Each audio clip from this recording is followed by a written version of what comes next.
We will hear argument this morning in Case 24A884, Trump versus CASA Incorporated, and the consolidated cases. General Sauer. Mr. Chief Justice, and may it please the Court. On January 20th, 2025, President Trump issued Executive Order 14160, protecting the meaning and value of American citizenship. This order reflects the original meaning of the 14th Amendment, which guaranteed citizenship to the children of former slaves, not to illegal aliens or temporary visitors. Multiple district courts promptly issued nationwide or universal injunctions blocking this order, and a cascade of such universal injunctions followed. Since January 20th, district courts have now issued 40 universal injunctions against the federal government, including 35 from the same 5 judicial districts. This is a bipartisan problem that has now spanned the last 5 presidential administrations. Universal injunctions exceed the judicial power granted in Article 3, which exists only to address the injury to the complaining party. They transgress the traditional bounds of equitable authority, and they create a host of practical problems. Such injunctions prevent the percolation of novel and difficult legal questions. They encourage rampant forum shopping. They require judges to make rushed, high-stakes, low-information decisions. They circumvent Rule 23 by offering all the benefits but none of the burdens of class certification. They operate asymmetrically, forcing the government to win everywhere while the plaintiffs can win anywhere. They invert the ordinary hierarchy of appellate review. They create the ongoing risk of conflicting judgments. They increase the pressures on this court's emergency docket. They create what Justice Powell described as repeated and essentially head-on confrontations between the life-tenured and representative branches of government. And they disrupt the Constitution's careful balancing of the separation of powers. I welcome the Court's questions. General Sauer, these universal injunctions, as you say, have proliferated over the last 3 decades or so. Would you discuss, though, the origins of universal injunctions? In particular, I'm interested in sort of historical analogs or the historical pedigree, particularly the Bill of Peace that was proffered by respondents. Yes, Justice Thomas. As you, I think, first pointed out in your separate opinion in Trump against Hawaii, the Bill of Peace is something very distinct from a universal injunction. So the Bill of Peace involved a resolution of a small, discrete set of claims of a small, discrete group, and even more fundamentally, it was binding on the members of that class and those represented by the class. So it's much more analogous to a modern class action under Rule 23. And in fact, as we've argued in other cases and as this Court has described in opinions like Ortiz, the Bill of Peace evolved into and is directly developed into, so to speak, the modern class action that has all the same features of a Bill of Peace. So in the words of Chief Judge Sutton in the Sixth Circuit, the Bill of Peace, it was a domesticated animal that looks nothing like the dragon of a universal injunction. I'm sorry. Go ahead. Here, there's a discrete identified group on one issue. Does citizenship mean are you born in the territory of the United States, or does it mean are you loyal to someone else, which is your claim, or are your parents loyal to someone else? So that's no different than what happened in a Bill of Peace. The United States is bigger, so it extends more broadly, but it's still an identifiable group on a discrete, singular question. Your Honor, I'd say 3 things in response to that. First of all, our primary contention is that the citizenship clause related to the children of former slaves, not to illegal aliens who weren't even present as a discrete class at that time.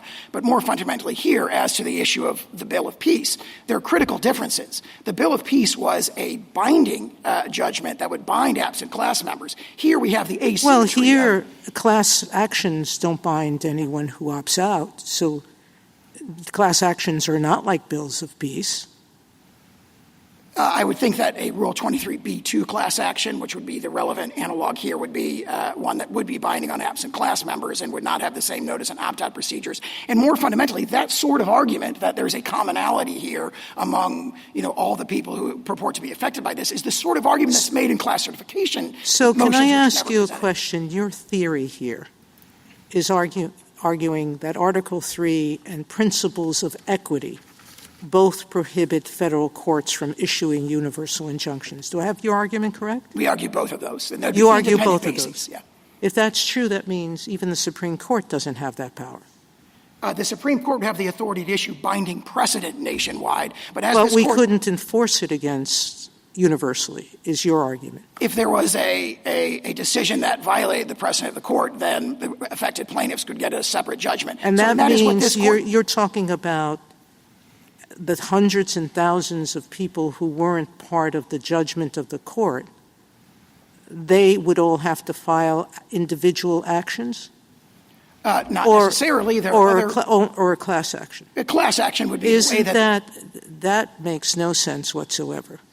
respectfully, we believe that. Well, what was the purpose of the Bill of Peace if not to settle a legal question finally? And if even the Supreme Court doesn't have that right and must invite hundreds of thousands of lawsuits, what are we buying into? If a set of claims satisfies the rigorous criteria of Rule 23, Rule 23 is the modern analog of a Bill of Peace. We have something very different here. No, we don't, because the argument here is that the president is violating not just one, but by my count, 4 established Supreme Court precedents. We have the one ARC case where we said fealty to a foreign sovereign doesn't defeat your entitlement, your parents' fealty to a foreign sovereign doesn't defeat your entitlement to citizenship as a child. We have another case where we said that even if your parents are here illegally, if you're born here, you're a citizen. We have yet another case that says even if your parents came here and were stopped at the border, but you were born in our territory, you're still a citizen. And we have another case that says even if your parents secured citizenship illegally, you're still a citizen. So as far as I see it, this order violates 4 Supreme Court precedents.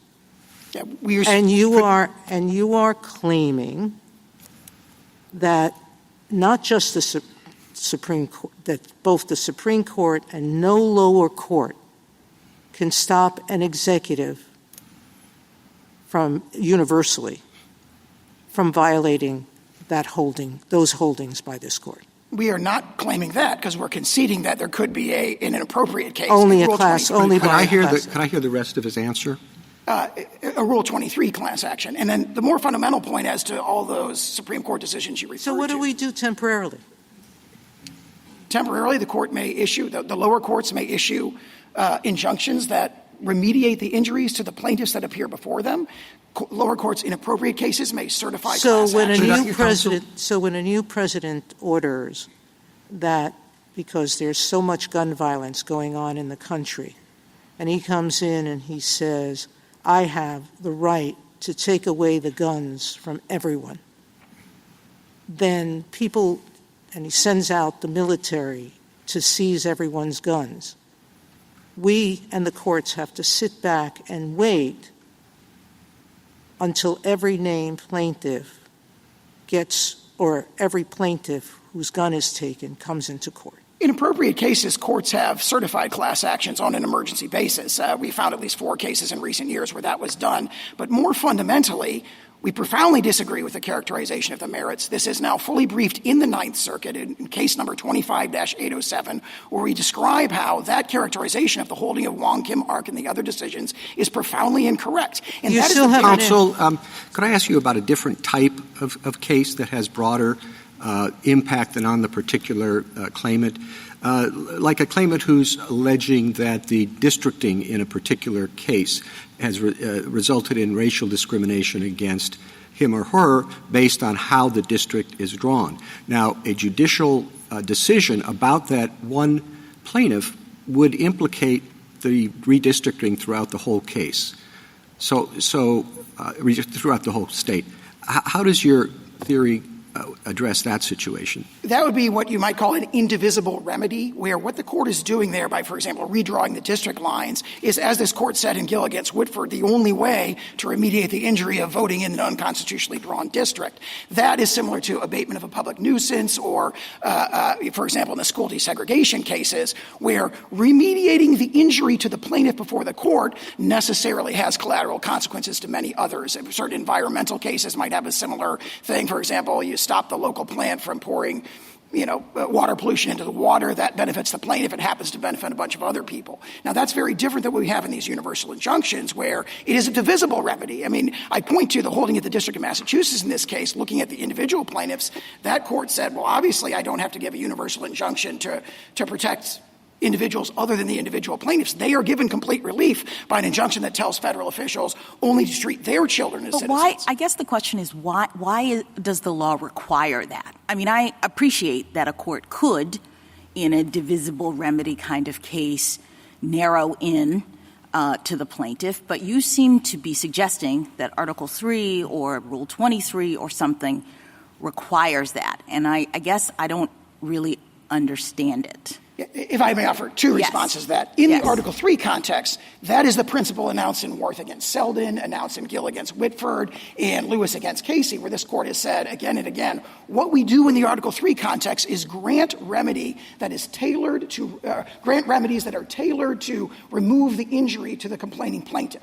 Sometimes they have even very broad collateral consequences. But in the Article 3 context, what the court has not done, and every time it's focused on this in National Treasuries Union, Employees Union, in the But I guess I don't see why then the divisible remedies or indivisible remedies is an argument. I mean, if Article 3 is suggesting that the court has to focus in on the plaintiff only, then it would seem to me that that would be the power requirement across the board. I thought Article 3 was really about limiting the court's power with respect to jurisdiction, that we say the court has to determine whether or not there's subject matter jurisdiction over the issue and whether or not there's personal jurisdiction over the defendant. And once you have those things, the court can evaluate the merits of the legal issue and issue, especially in equity, appropriate relief. Now, I appreciate that there are some prudential concerns that the court considers, but it seems to me that in many, many, many circumstances, we have not required the court to limit their relief to the particular plaintiff as a matter of constitutional Article 3 requirement. I disagree with that, and I'd offer a response both first as to Article 3 and then as to the scope of equitable authority. In the Article 3 context, this court said in Worth against Selden, for example, that the Article 3 judicial power exists only to redress the injury to the complaining parties.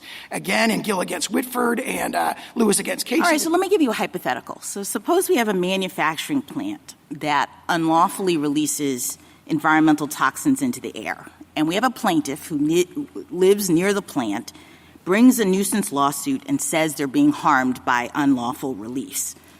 Your argument suggests that the judgment for the plaintiff has to narrow in on preventing, to the extent possible, preventing harm to the plaintiff. But it seems to me that that's not necessarily the case. You suggest with the Chief Justice in response to him that there can be incidental beneficiaries, that the court could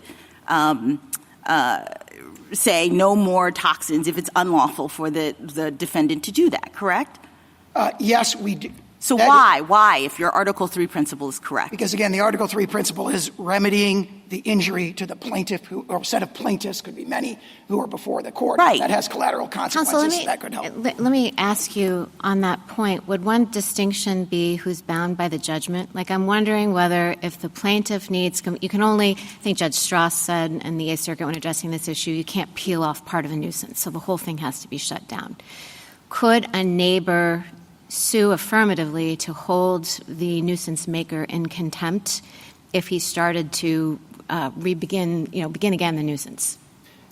That's a great point. It would not be bounding on those collaterally benefited parties, so to speak. I don't want to call them parties because they're not parties before the court. And that, of course, highlights one of the deep problems with the universal. No, but why could you do that? Answer, though? Could you do that now for the universal injunction? Could a plaintiff, for example, who has the protection of the universal injunction but was not named in the suit, bring a contempt action of the sort I just described? They could not do that, but what they could do is run to any of 93 other judicial districts and bring their own lawsuit if they No. Under the injunction as it stands, under the injunctions as they stand, could a non-named plaintiff who has the benefit of the universal injunction that's currently in place, could that plaintiff bring a contempt proceeding? We would. Or I guess I shouldn't call them a plaintiff. Could that non-party? We would dispute that they would have the standing to do that because it goes to the heart of. Well, no.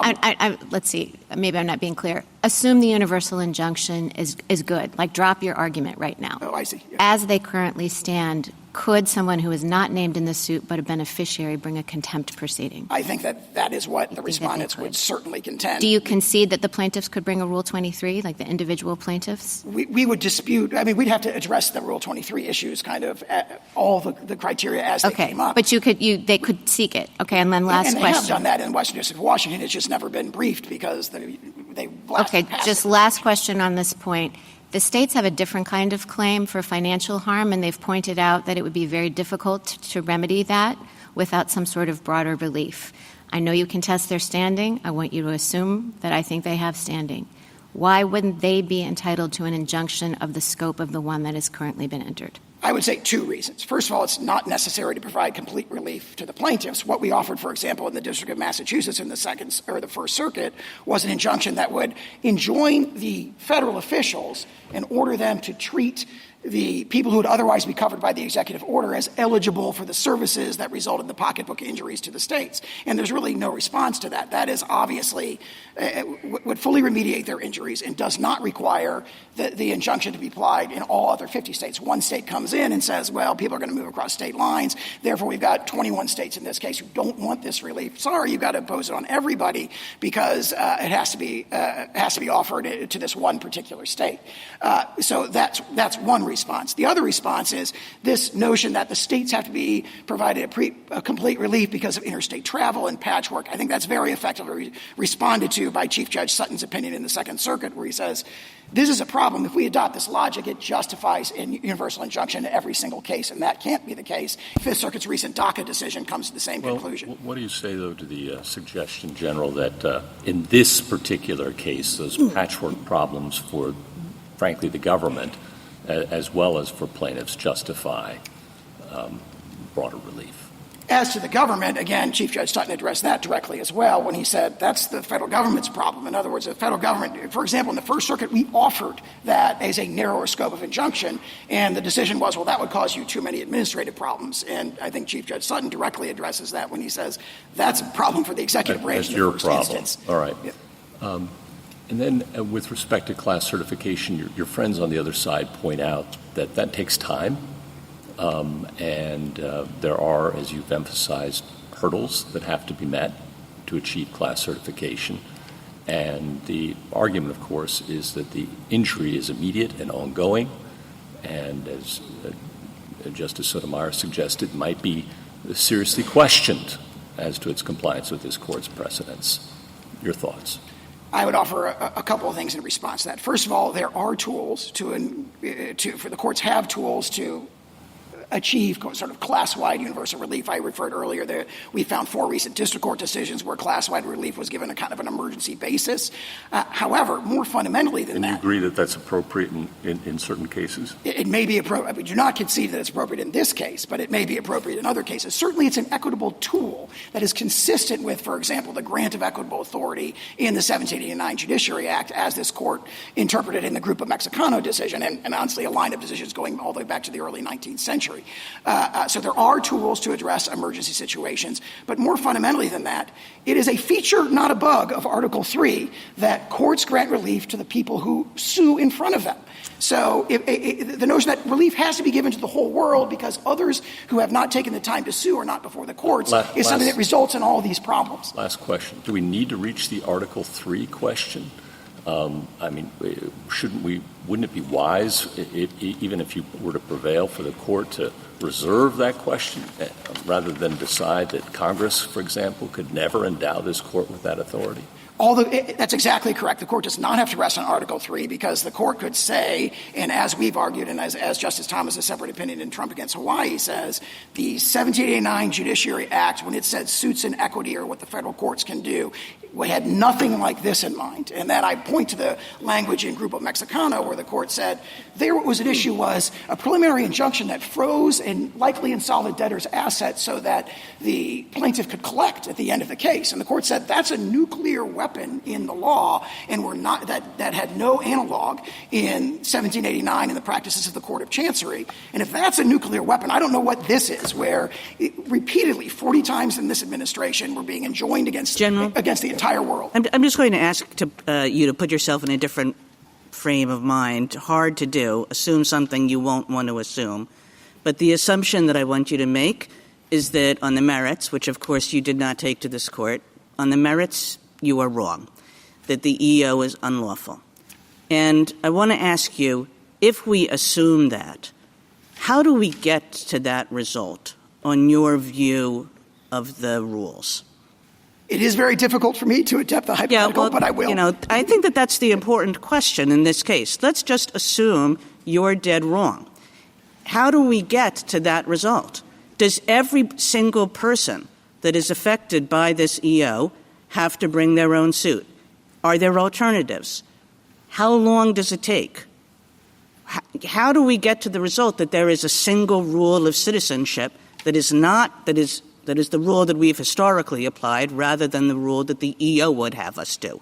Rule 23 would be one natural path, assuming that a class could be certified, which we might dispute in this particular case. Well, you might dispute it. And, I think the question is there a class that's just all children of people who have entered illegally? Is that an appropriate class? Can the same thing be done under Rule 23? Or are you going to tell me that, no, Rule 23 has lots of requirements and you'll never be able to certify a class like that?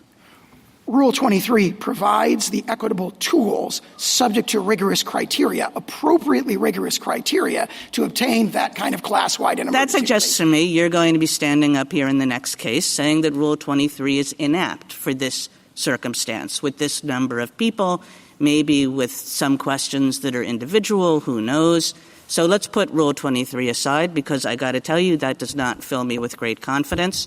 How else are we going to get to the right result here, which is on my assumption that the EO is illegal? That would be a profoundly wrong result, but I think what I would offer is that, very similar to Labrador against Poe, what the court should be engaging here is a balancing of the equitable factors as to the scope of remedial relief, not as to the underlying merits. And our contention that this exceeds the traditional scope of equity that's reflected in the 1789 Judiciary Act, we're overwhelmingly likely to succeed on those merits for all the reasons that I've stated in our briefs. I mean, that's a lot of words, and I don't have an answer for if one thinks. And, look, there are all kinds of abuses of nationwide injunctions.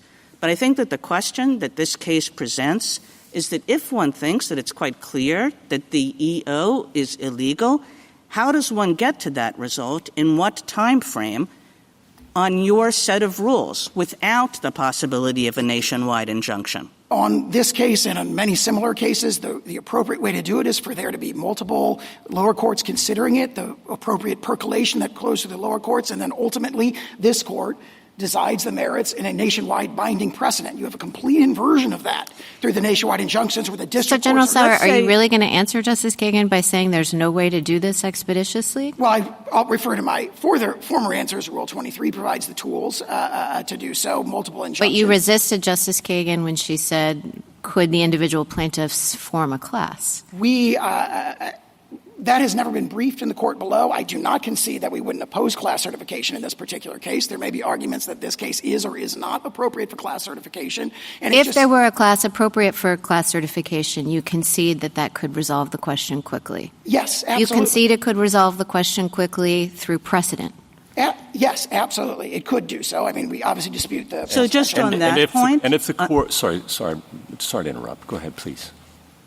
All right, I got a quick one. Well, I'm just going to say just on that point. So, let's say that we're an individual person even. Let's say it wasn't a class. And goes up and gets a ruling from the Second Circuit that the EO is illegal. Does the government commit to not applying its EO in the entire Second Circuit? Or does it say, no, we can continue to apply the rule as to everybody else in the Second Circuit? I can't say as to this individual case. Generally, our practice is to respect circuit precedent within the circuit, but there are exceptions to that. Yes, that is generally your practice, and I'm asking whether it would be your practice in this case. I can't answer because it would depend on what the lower court decision said. So there are circumstances, as I was suggesting, where we think that we want to continue to litigate that in other district courts in the same circuit as well. Yeah, so that means it's not even the normal time it takes for everything to get up, through the circuit courts and to the Supreme Court. Because even in those circuits that say that the EO is illegal, you're going to be saying, no, we only commit to saying it's illegal to this one guy who brought the suit. Article 3 and the court's traditional equitable practices provide a range of tools to address that, including a potentially nationwide class action. A nationwide class action, which you say you're going to oppose when that gets challenged. We are likely to oppose when on that the merits. Proposed.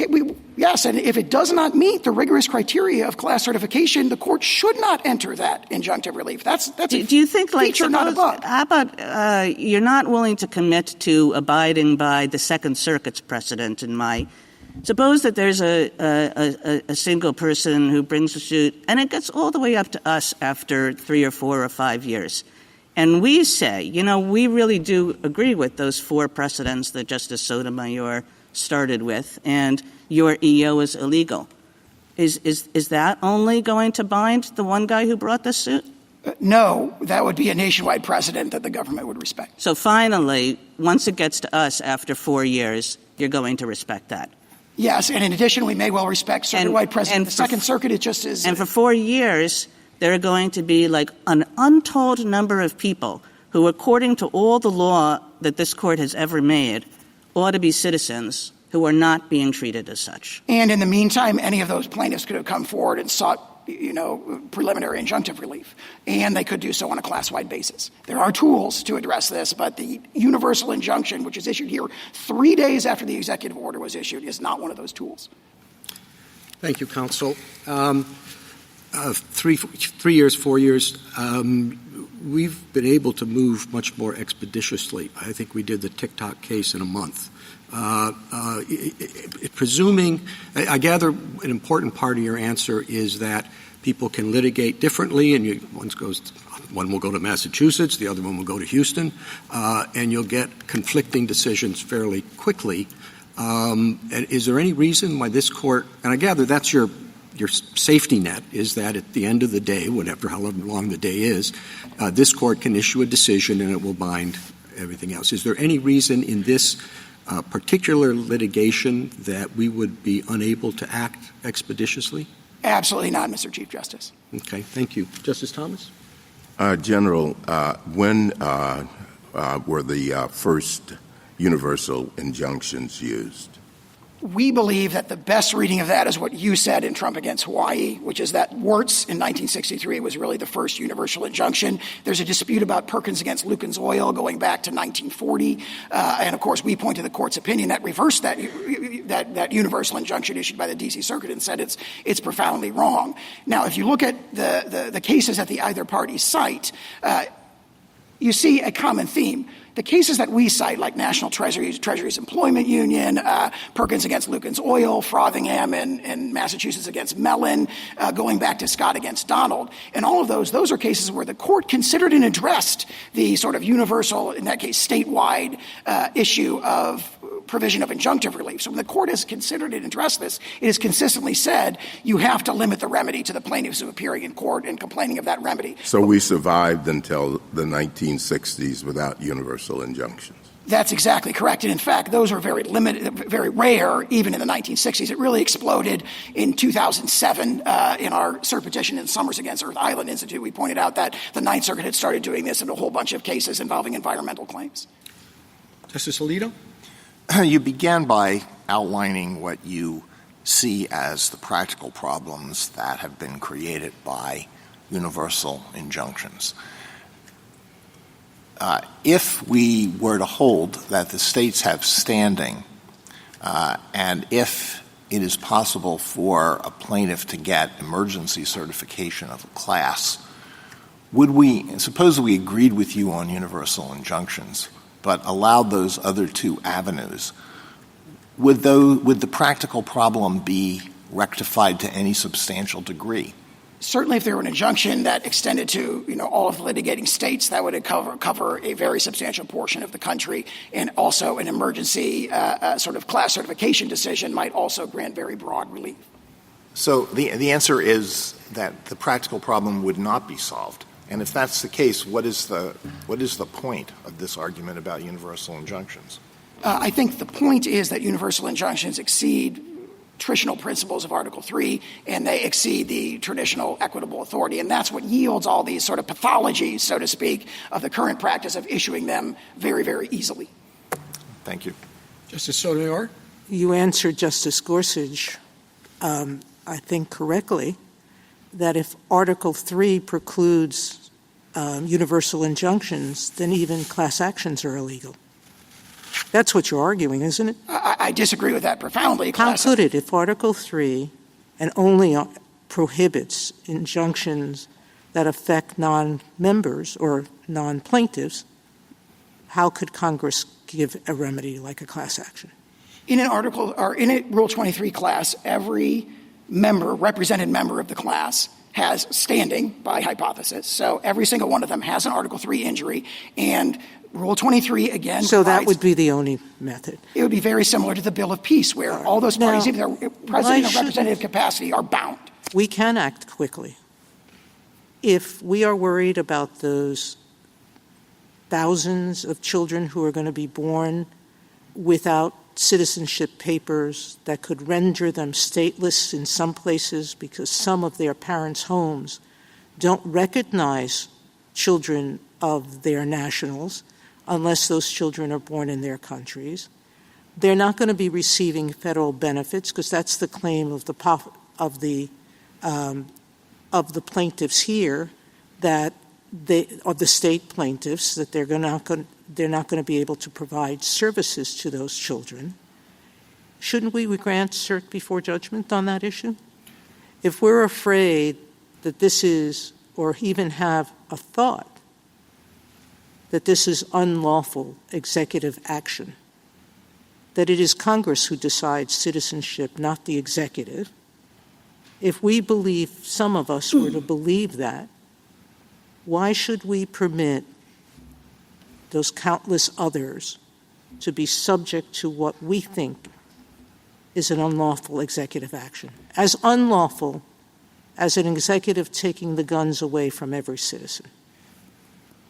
Cert before judgment would be another tool, but through which this court could act expeditiously. Is this the kind of case where the equities would call for that?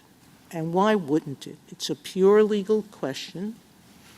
What does the Constitution mean with respect to citizenship? There are no individual facts that would alter our conclusion. If we can't do it by a universal injunction, because you say Article 3 doesn't permit that, Article 3 wouldn't permit us to give a universal injunction, even if we rule. Why don't we grant cert before judgment so that all of these parents would have a firm Supreme Court decision that they can take where? Because you're saying nobody can grant a universal injunction. No party has asked for that in this case, and I think one reason is that would deny the court of the benefit of percolation in multiple lower courts of a novel and sensitive and important constitutional question. We have novel courts who've percolated this issue and said, you're violating precedent. Not only precedent, but the plain meaning of the 14th of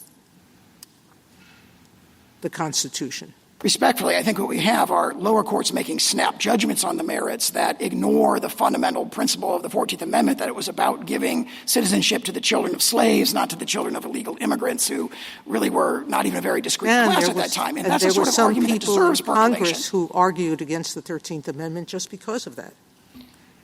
Some people who argued against passing the amendment just because of that, because it would give citizenship to gypsies.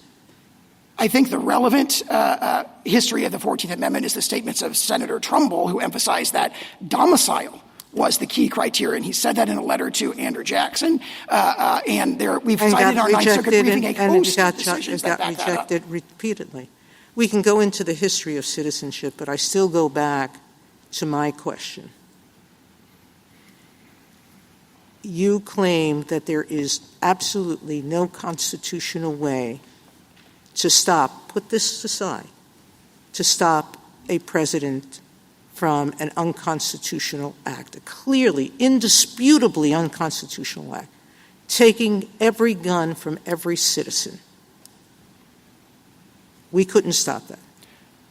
I disagree with that for the reasons I've said, including the equitable tools. No, because you said to us we'd have to wait until there was a final judgment. You're not sure you would respect the judgment of every circuit. You're not sure that you would respect even a final judgment of the Supreme Court, because it only binds the parties before it. And if there's no class action, that only binds the parties before the court. I don't think there's a, so to speak, really, really unconstitutional exception to the strictures of Article 3 or the scope of equitable authority, and the court should not recognize one, because what we see, not just in this case, but in the 39 others, is that the district courts who are issued these injunctions all passionately disagree with the thing that's being challenged in that. So that principle that, well, this we think is really unconstitutional, therefore we should ignore the general principles of Article 3 is not a principle the court ought to adopt. Justice Kagan? So, General, on this question of expedition, I mean, it sort of depends on the government's own actions in a case like this one, where one can expect that there is not going to be a great deal of disagreement among the lower courts. I mean, let's assume that you lose in the lower courts pretty uniformly, as you have been losing on this issue, and that you never take this question to us. I mean, I noticed that you didn't take the substantive question to us. You only took the nationwide injunction question to us. I mean, why would you take the substantive question to us?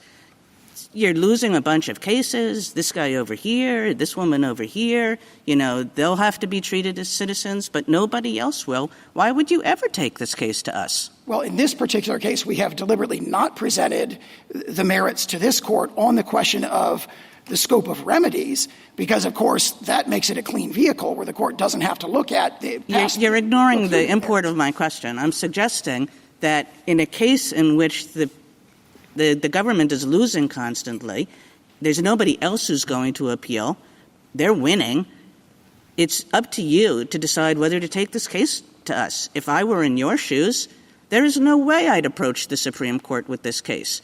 So you just keep on losing in the lower courts. And what's supposed to happen to prevent that? Again, I respectfully disagree with that forecast of the merits, but in response to the question, what I would say is We have an adversarial system, and if the government is not, for example, not respecting circuit precedent on the court's hypothetical in the Second Circuit, someone injured in the Second Circuit could take the case up, and they could say, look, the government is violating circuit precedent on the hypothetical multiple circuits. That's the case we're going to take? Somebody who says, you know, after we've said that this all has to be done one by one by one, then we're going to take a case from somebody who objects to proceeding one by one by one?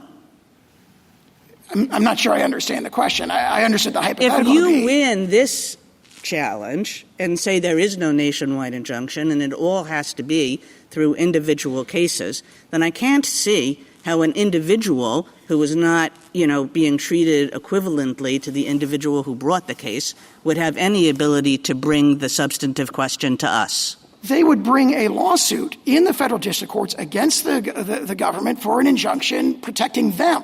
And if the government wasn't respecting, you know, on the hypothetical circuit and then they win. And again, I mean, you need somebody to lose, but nobody's going to lose in this case. It's just you're going to have like individual by individual by individual, and all of those individuals are going to win. And the ones who can't afford to go to court, they're the ones who are going to lose. The tools that are provided to address hypotheticals like this, again, this is not a hypothetical. This is happening out there, right? Every court has ruled against you. We've only had snap judgments on the merits. You know, obviously, we're fully briefing the merits in the courts of appeals, and our arguments are compelling. More fundamentally, in response to the question, I'm suggesting to you, like the real brunt of my question is, in a case like this, the government has no incentive to bring this case to the Supreme Court because it's not really losing anything. It's losing a lot of individual cases which still allow it to enforce its EO against the vast majority of people to whom it applies. And again, Rule 23 provides an avenue to address those very concerns. Thank you. Justice Gorsuch? Well, Justice Kagan asked my questions better than I could have. How do you suggest we reach this case on the merits expeditiously? There is a number of tools the court could do that. We think this case is one that cries out for percolation, that the court should allow the lower courts to address the merits issue multiple times. It's currently on briefing in 3 different cases in the First, Fourth, and Ninth Circuits, and we think that that's the appropriate way to do it. If the court disagreed, obviously, when you lose one of those, do you intend to seek cert? If we lose, yes, absolutely. Justice Kavanaugh? So the technical problem here seems to be class-wide relief without the district courts going through the steps to assess whether a class should be certified, correct? Correct. Okay. And if you win here on this procedural point, it seems very likely that the day after, there are going to be suits filed all over the place seeking class-wide treatment, maybe statewide classes, circuit-wide classes, maybe nationwide classes. I'm sure they're being prepared now. Right? And on what basis would you oppose a statewide class? I could imagine certain bases, and again, we haven't briefed this in the lower courts yet. You've been promising everyone here that Rule 23 is the cure-all. And I want to explore on what basis you would oppose a statewide class. Just take that one for now. For example, and again, this is very hypothetical because I'm not predicting that we will or will not oppose that. We haven't taken a position on that yet. If you were to oppose it, on what basis would you plausibly oppose it? There may be problems of commonality and typicality, for example. For example, there's 2 different sets of groups that are affected by the executive order. There are those where the mothers are temporarily present and those where the mother are illegally present. And in both cases, the father is neither a citizen nor a lawful permanent resident. So there might be issues of typicality. Adequacy of representation might very well be an issue. So there would have to be that rigorous application of those criteria. Now, the argument may be this is a case that is a natural candidate for a Rule 23b2 certification. That may well be true. The government hasn't taken a position on that. Our position is not that class certification will necessarily be granted. Our position is that Rule 23 is how these sorts of claims should be channeled. And you think, I think you just said, it's very possible that class certification may be granted. It is possible. We don't know yet because there was a class certification motion filed at the very beginning in the Western District of Washington, and it was just never briefed because obviously the pathology here is that the nationwide injunctions just go blowing past the class certification procedures. And I guess Rule 23b2, for a lot of the cases we've had over the past 25 years that you talk about where there have been universal injunctions or where the lower courts have had that, 23b2 could have been used in a lot of those, presumably, correct? Eviction moratorium, student loans, OSHA vaccine mandate. Do you see the possibility that 23b2 could have been used instead of, some of those were APA, but put aside the APA issue for now. Yeah, we do set aside that issue, if I may. I got it. But yes, I agree with that as to some, but not of the other cases. It's hard to see how, for example, Biden against Nebraska where a state was the plaintiff, might have been a 23b2 class. And the Alabama Association of Realtors might have been a much better candidate for that. And again, not taking a position on the individual merits, our overarching point is there's a tradition of equity in this country that goes back to the English Court of Chancery, and what's happening in these universal injunctions, again, 40 times in this administration, at least 22 times in the last administration, 64 times in the administration before that, is just disregarding those appropriate procedures to seek this kind of global relief. I want to ask one thing about something in your brief. You said, quote, and of course this court's decisions constitute controlling precedent throughout the nation. If this court were to hold a challenged statute or policy unconstitutional, the government could not successfully enforce it against anyone, party or not, in light of stare decisis, end quote. You agree with that? Yes, we do. If you prevail here, the original executive order had a 30-day period before it took effect. If you prevail here, should there be any pause so that things can happen that need to happen for 30 days or some period of time, or should we not even worry about that? Yes, we can see that the 30-day ramp-up period that the executive order itself calls for never started because the universal TROs were entered almost immediately, and we don't dispute that there should be a 30-day ramp-up period.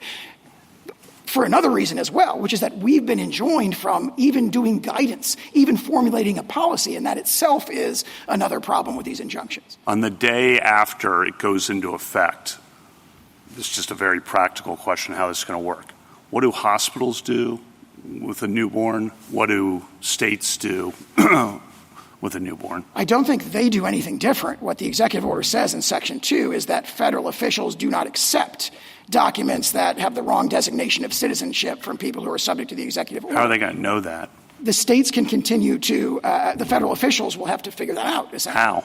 So you could imagine a number of ways that the federal officials could. Such as they could require a showing of, documentation showing legal presence in the country. For a temporary visitor, for example, they could see whether they're on a B-1 visa, which would exclude kind of the birthright citizenship in that context. For all the newborns? Is that how that's going to work? Again, we don't know because the agencies were never given the opportunity to formulate the guidance. They would have 30 They're only days. going to have 30 days to do this. You think they can get it together in time? They're under. That's what the executive order instructs them to do, and hopefully they will do so. Again, it's a speculative and hypothetical scenario because they were enjoined from even starting that process. And then last question. You mentioned before this has come up in the last 4 or 5 administrations primarily. I guess I've thought about that a lot too. Why? It seems why might be it's harder to get legislation through Congress, particularly with the filibuster rule. Presidents want to get things done with good intentions. The executive branches that work for those presidents push hard to, when they can't get new authority, to stretch or use existing authority. And they've been pushing.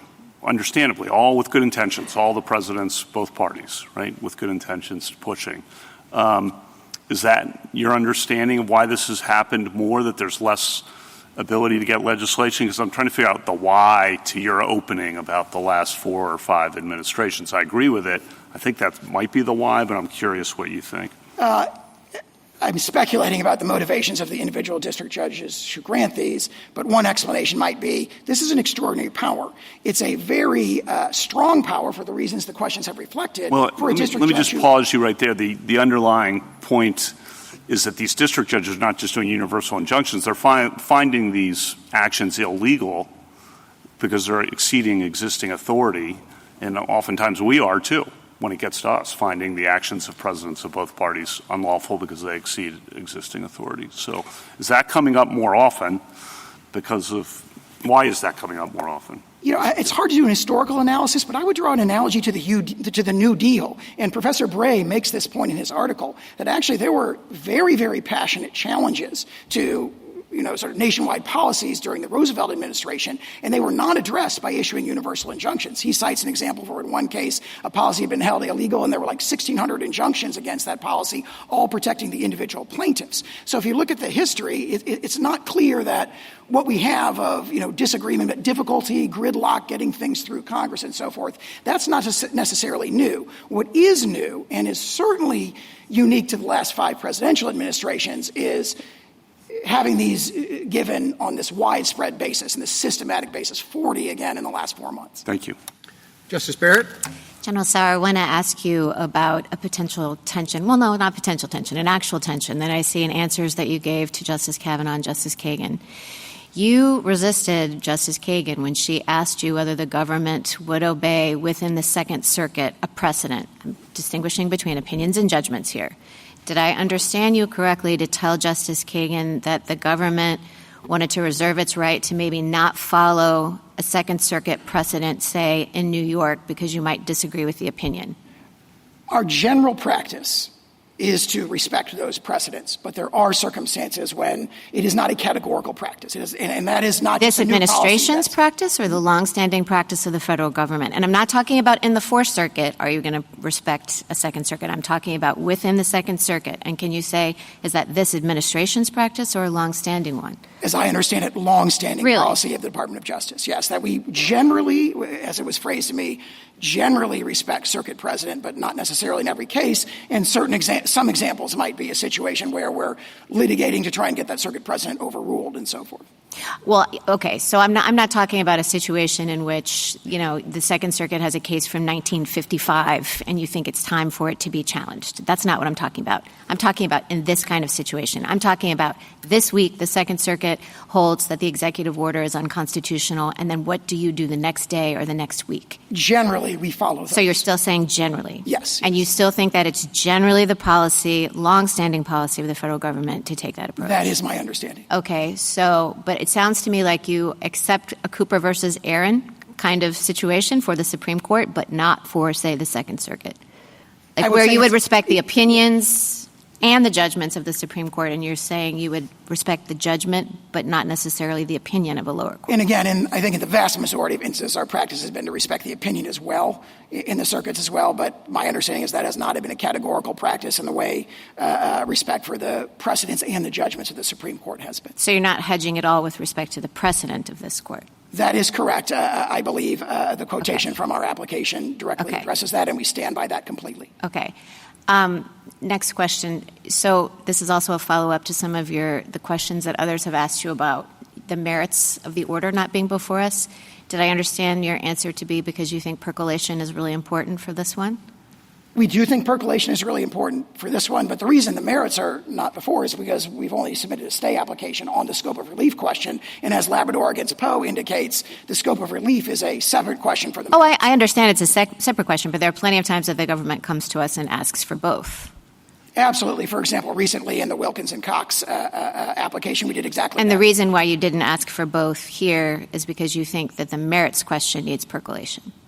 Yes, but also more fundamentally, it illustrates that the very problem with these nationwide injunctions is they force this rushed, fast and furious decisions on the merits. So I think it would be very inappropriate in this case to come to a stay application saying, please give us a rushed, decision on the merits of something that's very complex. But the government's done that in other cases too, right?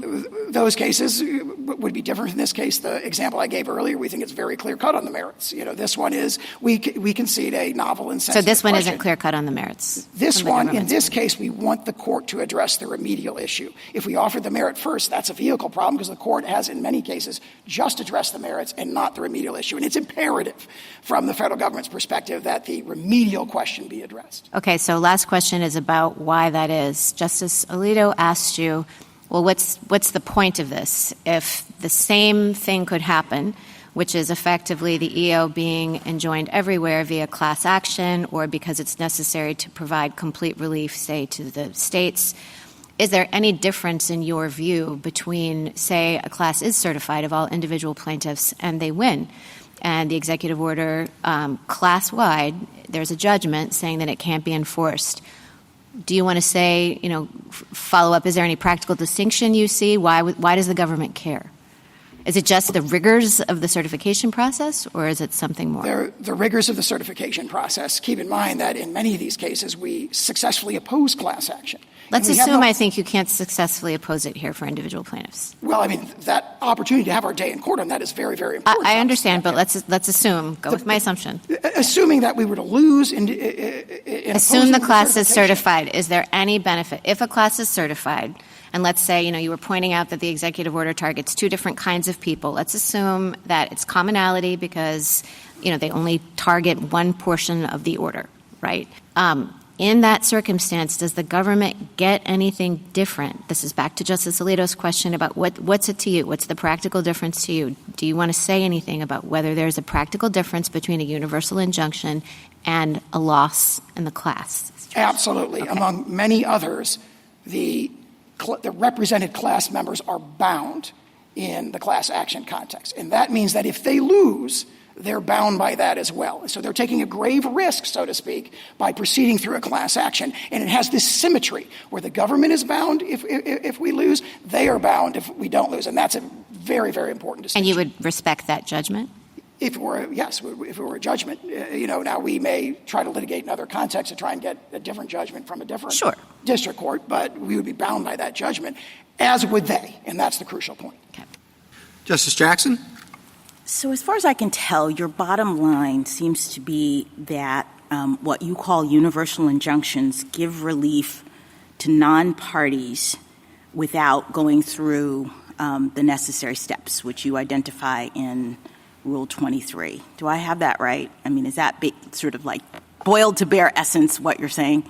I would say there's a lot more to it, but that's one very important point. That's a key point that I want to focus in on for a moment. I guess I don't understand why you are saying that these kinds of injunctions are giving relief to non-parties. First of all, I think they can be also easily characterized as focusing only on the defendant pursuant to the court's jurisdiction, personal jurisdiction over this person relative to the subject matter jurisdiction that the court has, and the relief is telling the defendant, stop doing this thing that the court has found to be unlawful. So rather than characterizing it as a quote-unquote universal injunction, I think one could easily see that this is just about the extent to which the court can constrain a defendant over whom it has personal jurisdiction. Can it do so completely or just partially with respect to, just say stop with respect to this plaintiff? Am I I don't understand where this idea of universal injunctions comes from in this context. I think the relevant distinction is an order that orders, in this case, the government defendant to cease allegedly unlawful activity as to the parties who have come into court and sued, and one that says to the government defendant, cease the allegedly lawful activity against everyone in the entire world. No, just cease it. Just stop. This thing, this executive order, we do this in the APA context all the time, right? The statute says you set aside the conduct, right, that it's unlawful. And we don't really parse it out and say, okay, but it's unlawful only as it applies to the plaintiff or not. So it's a very common concept for the court to enjoin a defendant from doing particular unlawful behavior. And what you're now asking us to do is to require that the court have an additional limitation in its order that says you only have to stop doing this with respect to the plaintiff. And that's the part that I don't understand. I guess, from what I can read from your papers and what you've said here, that limitation, you say, comes from this principle that if you don't do that, you would be somehow giving relief to non-parties. But I wonder if that's right. It seems to me that the relief is the judgment that you provide to the plaintiff that says stop doing this conduct. And you give it only to the plaintiff. That's where the limitation comes. The plaintiff is the only person who can go to court after you violate this order and enforce it.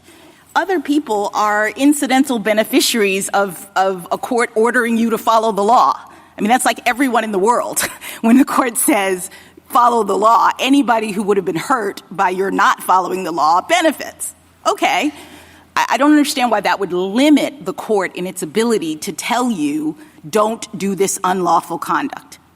Two responses to that. Yes. There's a lot there. Two responses to that. One is that principle that your question referred to is the holding of the court in Worth against Selden, and it's reaffirmed in Gill against Whitford, in Lewis against Casey, and similar cases, that the authority of the federal court, whether it's viewed as arising under Article III or under its traditional scope of equitable authority, is to remediate the injuries to the complaining party. And then to address your question about... Can I just stop you there? I'm, as the court, remediating the injury by telling the defendant to stop doing this behavior. The plaintiff has brought a claim that this executive order is unlawful. I look at it, I litigate it, and I say, you're right. Stop doing it. You cannot enforce this order. So I don't understand why that's like outside the scope of Worth versus Selden.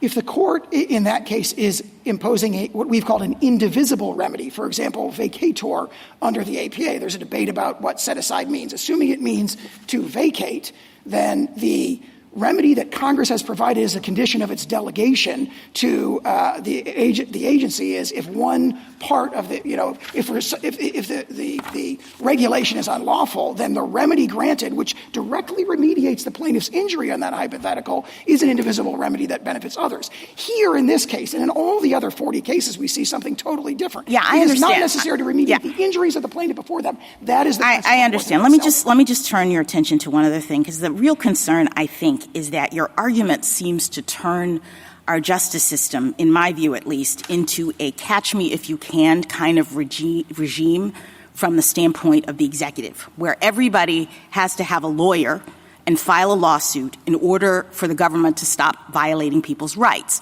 Justice Kagan says, let's assume, for the purpose of this, that you're wrong about the merits, that the government is not allowed to do this under the Constitution, and yet it seems to me that your argument says we get to keep on doing it until everyone who is potentially harmed by it figures out how to file a lawsuit, hire a lawyer, et cetera. And I don't understand how that is remotely consistent with the rule of law. A system, and I appreciate that you go back to English common law and the Chancery Court, but they had a different system. The fact that courts back in English Chancery couldn't enjoin the king, I think, is not analogous or indicative of what courts can do in our system, where the king, quote unquote, the executive, is supposed to be bound by the law. And the court has the power to say what the law is. And so one would think that the court could say, this conduct is unlawful and you have to stop doing it. I think the catch-me-if-you-can problem operates in the opposite direction, where we have the government racing from jurisdiction to jurisdiction, having to sort of clear the table in order to implement a new policy. A great example of this is in the Schilling litigation, where the military had a military readiness policy. It was universally enjoined by the DDC. It went up to the D.C. Circuit. The D.C. Circuit stayed that injunction to allow that policy to go into effect, and then 1 hour later, a district court on the other side of the country universally. Can I just ask you one final thing, because this relates to also something that Justice Kagan said. I would think we'd want the system to move as quickly as possible to reach the merits of the issue and maybe have this court decide whether or not the government is entitled to do this under the law. Wouldn't having universal injunctions actually facilitate that? It seems to me that when the government is completely enjoined from doing the thing it wants to do, it moves quickly to appeal that, to get it to the Supreme Court, and that's actually what we would want. What I worry about is similar to what Justice Kagan points out, is that if the government is saying no lower court can completely enjoin it, it actually means that the government just keeps on doing the purportedly unlawful thing, and it delays the ability for this court to reach the underlying issue. Percolation of novel, sensitive constitutional issues is a merit of our system. It is not a bad feature of the system. Thank you. Thank you, counsel. Mr. Feigenbaum? Mr. Chief Justice, and may it please the Court. This Court should deny the emergency application because this injunction was properly designed to ensure that the states would get relief for our own Article III injuries, as we suffer significant pocketbook and sovereign harms from implementation of this executive order, including from the application of this EO to the 6,000 babies born to New Jersey parents out of state every year. The U.S. prefers alternative approaches for granting that relief, alternatives it never raised in the district court below. But its approach would require citizenship to vary based on the state in which you're born, or even turn on or off when someone crosses state lines, raising serious and unanswered administrability questions, not just for the federal government, but also for the states. And it would offend the text and history of the Citizenship Clause itself. Since the 14th Amendment, our country has never allowed American citizenship to vary based on the state in which someone resides, because the post-Civil War nation wrote into our Constitution that citizens of the United States and of the states would be one and the same without variation across state lines. The U.S. has claimed that Article III establishes a bright-line rule barring such injunctions no matter the circumstance, even where the states do need it to meet their own harms, finds no support in this Court's cases or in the history of equity.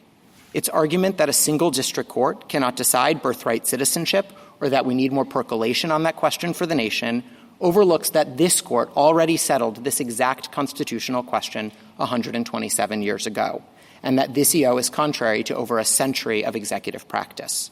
Finally, the U.S.'s objection that nationwide PIs have simply become too common in the last few months, a complaint about other injunctions sought by other parties, cannot undermine the extraordinary bases for this one. The states, who regularly come before this Court as plaintiff and defendant alike, agree that nationwide relief can be reserved for narrow circumstances, but it was needed here. I welcome this Court's questions. Putting the merits aside, what do you think is the origin of, or at least the pedigree of universal injunctions, particularly the Bill of Peace, if you would discuss that?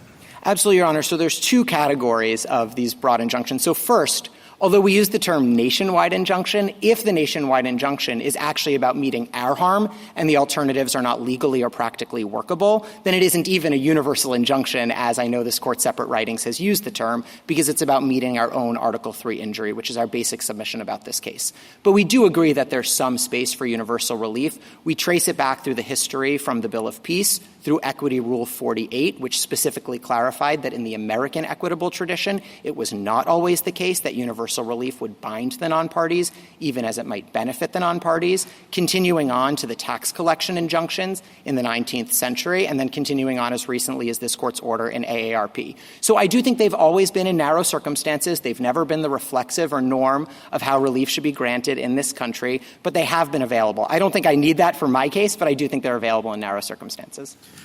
You say they should be available only in narrow circumstances. Why is that? Yeah, so I could offer the three that I think make the most sense, but we're mindful of some of the concerns that the United States raises. We are states who've benefited from federal policies. We are states who have our own statutes and policies. So sometimes we are on the other side of the V in cases involving universal relief. So we are sympathetic to some of the concerns the United States has about percolation, about running the table in particular cases. We just don't think that supports a bright-line rule that says they're never available. And we've identified, I think, at least three circumstances where they would make sense to be available. The first would be in cases where the alternative ways of remedying the harm for the parties are not practically or legally workable. That's this case, and I'll return to that in a second. The second would be congressional authorization. So I took my friend on the other side to try to set aside vacatur, but I do think their Article III objections would raise serious questions for remedies like vacatur, for remedies like the Hobbs Act, even the Hobbs Act, which could set a nationwide PI after a multi-circuit lottery, might ultimately have problems under their view of Article III. And then the third thing I would say is there may be cases in which the alternative forms of getting non-party relief are not legally or practically available. So that might be a case like AARP or even a case like this one, where district courts could consider the availability of the class action device, but if it couldn't move fast enough because Rule 23 doesn't include TROs and PIs, if it couldn't move fast enough in those contexts, courts might need to step in anyway. But I think we fit in the first bucket in this particular case because the alternative ways of remedying our particular significant pocketbook harms to the tunes of millions of dollars can't be remedied, as the district court found below, without granting us this kind of relief. Well, I mean, you could benefit through percolation and a decision from this court with reasonable expedition. So I have no objections to reasonable expedition. We would have no objection to this court even setting supplemental briefing on the merits and hearing the merits directly. I'm happy to talk about the ways in which I think the merits do bear on this emergency application. But more fundamentally to your question, Mr. Chief Justice, I would just note that I don't think the alternatives actually fully remedy our injuries in a couple of different respects. So I heard my friend on the other side to specifically say today that maybe there can be an instruction to the federal government that at least when you're dealing with the plaintiff states, you treat these individuals kind of as though they're citizens, even if they're not really citizens. And that doesn't work not just for the federal government. I agree, Justice Gorsuch, it may well be that the federal government can decide when to take its own medicine, but I'm talking about administrability burdens on the states, and I'm talking about administrability burdens on third parties as well. Can I ask you a question about that, counsel? Your three buckets are very thoughtful. The first one seems to me kind of consistent with traditional equity, which is if it's required, if you've got to remedy the plaintiff's harm. That's your point there, and you're saying we fall in that bucket. I get that argument. The second bucket is possibly Article 3, okay, that Congress could authorize, and maybe has authorized circumstances. But that doesn't answer the equity point. So we come to bucket 3. And I'm struggling to understand what the rule is there. You seem to suggest, well, if it's really important and if you have to act expeditiously, then go ahead. But I think every district court who enters one of these thinks that's what they're doing. So what's the constraint there? If you share the government's concerns about the rise of these things in the last few decades, what teeth does any of that have? So I do feel like something of an amicus to this question because nothing in my injunction rises or falls on this third bucket. So I'm happy to answer questions. I need all the amici I can get. Fair enough, Your Honor. So I would say two things about that. The first is it does require reading the history in a way more like I do, which does not create a single bright-line rule that this is never available. Obviously, if someone reads the history as saying it's impossible. I'm spotting you that for the purposes of my question. Great. I'm not granting I thought you might not, Justice Gorsuch. But I'm spotting it to you, and I'm just saying, well, okay, what would that look like, and how would that be any different from what we have experienced over the last few decades? So this is a way in which my first bucket and my third bucket are actually going to relate for a moment, so I think this is... No, it's helpful, I promise. Don't get to squiggle out into the first bucket, okay? We're in the third bucket. I'll answer for the third bucket, which is I think it requires having district courts consider the availability of the alternative and explaining why it's not workable in the case. I think we've told them to do that, and... how many times do we have to tell them to do that? And I think, in fairness to them, that's they think they have.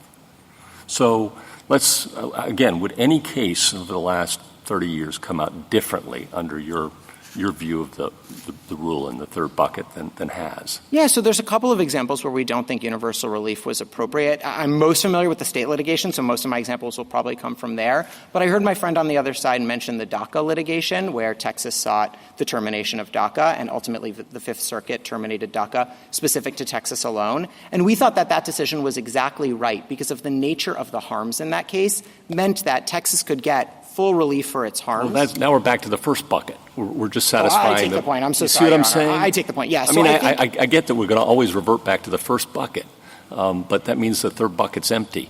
I totally take the point. I think AARP is a good illustration of the third bucket that this court confronted recently, where it was the case that there was this rush, just a few hours, not possible to go through class certification. You heard my friend on the other side talk about the rigors of class certification, and I don't think my friend on the other side would agree. It could be done in 3 hours through the night, and so there were necessity to step in. Do you agree about the rigors of class certification? It seems to me that 23B2 classes, and you probably, if you have to, are going to be arguing that they're not so rigorous to meet for injunctive relief for national policies that are uniform?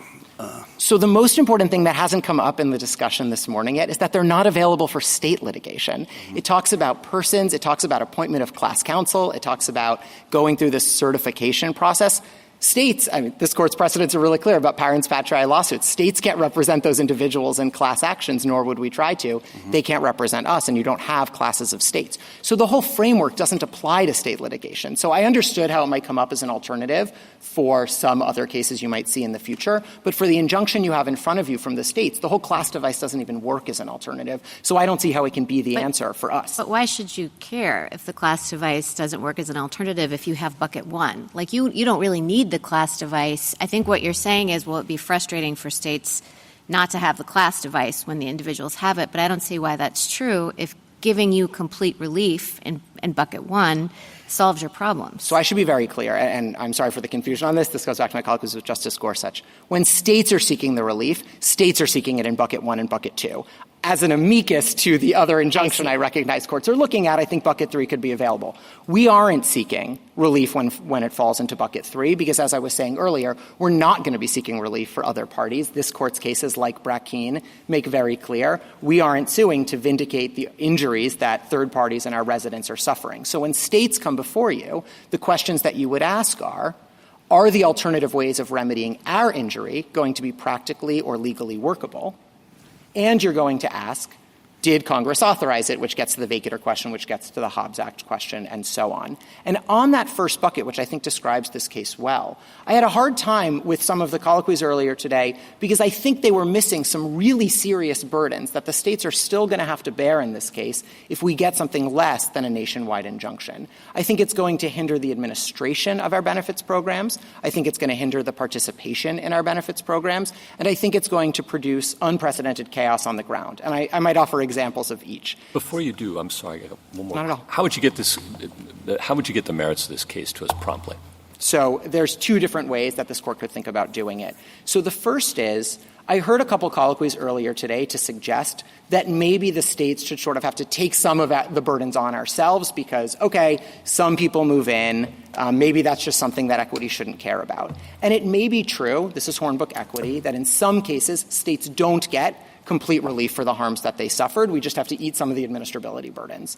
But the merits have always come into that, because that is just about remedying a party's own injuries. And the strength of the ability to remedy our injuries is going to turn on a peak on the merits. This is partially Ohio versus EPA and building on Justice Kavanaugh's Labrador concurrence, where this court said you might have some states who really like a policy and some states who want to get relief from the policy, and how you reconcile those two things, who should get relief, who should benefit from the policy, will turn in part on a peak at the merits because we have a greater right to relief from it. I appreciate that. How do we get to the merits fast? This court could set supplemental briefing on the merits by an order tomorrow if it wished, specifically to say the federal government has proposed that states get less than complete relief in this case. We could not possibly think about giving the states less than complete relief without looking at the merits. Okay. We want briefing. Put that aside. Assume we've just got the remedial question before us, and we're going to decide the remedial question one way or the other. Then what? Oh, then I share some of Justice Kagan's concerns from earlier that So it would rely on the United I appreciate you share those concerns. How would you address them? How would the states plan to get this case to the court promptly?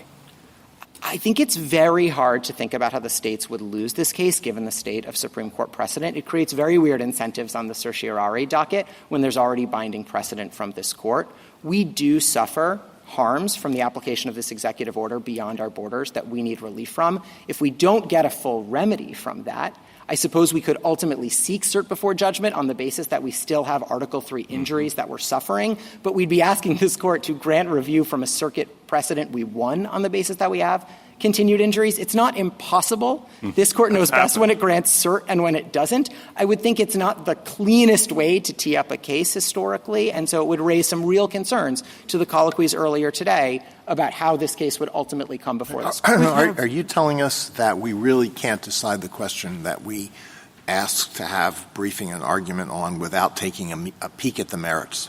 So I'm not saying that at all. So there's two different ways to think about this case, Your Honor. One is to say absolutely, the states need to get complete relief for their injuries, and then let's figure out the best way to do it, and we think the alternatives are not workable and not legal.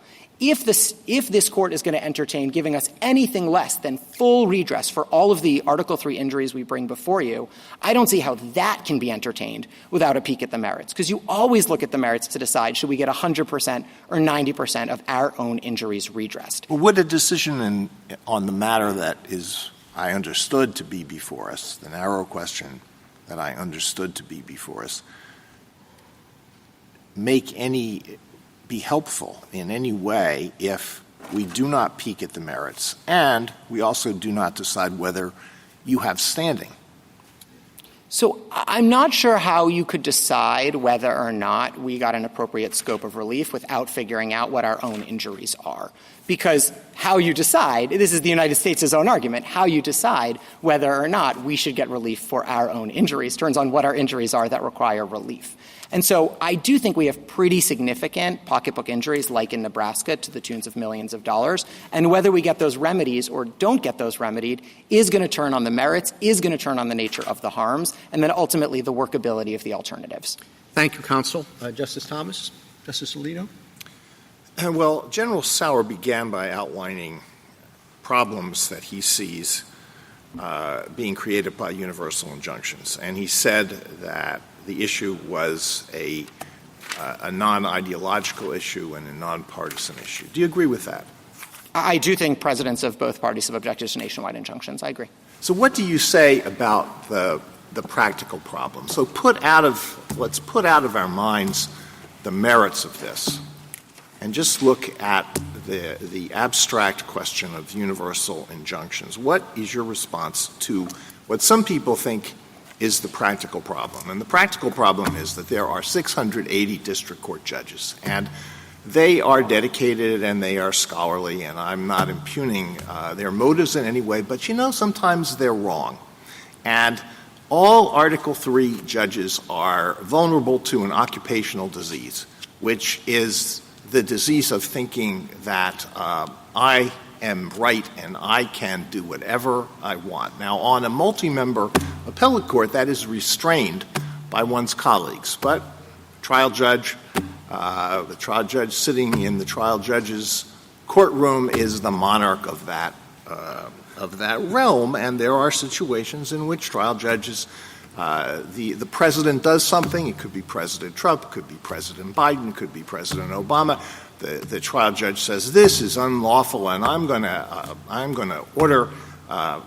to enjoin it, and I'm convinced I'm right, so I'm not going to stay the injunction. And then an application is made to the Court of Appeals to stay the injunction. The Court of Appeals gives it the back of the hand, and then the case comes immediately to us in the context of an emergency application. And some of us have said, well, we don't think we should do anything in those situations unless it is indisputably clear that the court below was wrong. So what do you say to that practical problem? So we're mindful of the practical problems. I will say the states have had a through line as well across administrations. We have never believed, even as nationwide injunctions restrained policies that we favored, that they were categorically off the table. We've always taken the position that they are sometimes available in narrow circumstances, whether we like the policy or don't like the policy. And so you might have some cases where the nature of the harm, this is the DACA example from my friend on the other side, where the nature of the harm which was Texas saying it had to give benefits to residents in the state, is actually entirely remedied by a nationwide state-only injunction that applies just to Texas, because that might incentivize individuals to leave Texas, and then Texas doesn't have to give them benefits anymore. So you might have a case like that. But sometimes you are going to have cases where it is impossible to remedy the state's own injuries, and the alternatives are not practically or legally workable. And that describes this case perfectly. And so I don't think the answer is a bright line that means even in those situations it's not possible for the states to get relief. In deciding the question that is before us here, do you think we should never mind, I withdraw that. I have no further questions. Justice Sotomayor? Let's start with an answer you've been trying to give and haven't completed, which are the general suggested there were two ways that your injuries could be remedied. He claimed they were both presented to the court below. I didn't see that, but that's a matter that we could check on. Do you agree with me that they were not presented to the courts below? I do agree with you. So I want to be very clear, because I think there's some confusion across the briefing here. Right. We agree, and I don't think the First Circuit disagreed. They objected to the nationwide injunction in the district court, and we attached the briefing and we attached the transcript. What they didn't do is provide some of the alternatives they've pressed in two sentences in their emergency application. Okay. Yes, they did not. So now go through why you question whether there are two suggestions now that they've only raised before us are inadequate to remedy all of your harms. Yeah, so because complete relief, he says that there is situations in which you grant relief that will benefit third parties. Why is your relief necessary to give you complete relief, even though it benefits these parents in other jurisdictions? So I don't think there's any serious dispute that if you limit the relief to babies born in New Jersey, we won't get complete relief, because 42 U.S.C. 1396A, the Medicaid statute, requires us, the states, to do the citizenship verification. So it's not true that they can simply handle it all for themselves. Federal law requires us to undertake those responsibilities. And we have, in New Jersey, 6,000 babies born out of state every year. When they come into the state and they need benefits, the Boyle Declaration from Massachusetts suggests that's going to cover 40% of kids. They come into our state, they need benefits. We have to do citizenship verifications, which is a burden for us. That's for you in New Jersey, but there's, I think, how many states? That's just an example. We have 23 attorneys general in this state. 23 exactly right. attorney generals. So 23 states are going to have babies who were born somewhere else without a birth certificate that you're now, if they move into your state, going to have to do checking on. And that comes to the United States' alternative, Justice Sotomayor, which is they say, okay, maybe their citizenship turns on when they enter New Jersey, maybe for some purposes, maybe for all purposes, depending on which sentence you're looking at in the emergency application. And there are three problems either way. The first is it will undermine the administration of our benefits program. So individuals will move in. When they were born, they were treated as non-citizens. They didn't get Social Security numbers because they wouldn't have been eligible for the enumeration at birth program in their states. And they're going to arrive and they're going to seek benefits that we administer. But federal law requires that they have Social Security numbers for the administration of those benefits. This is 7 U.S.C. 2025 for SNAP.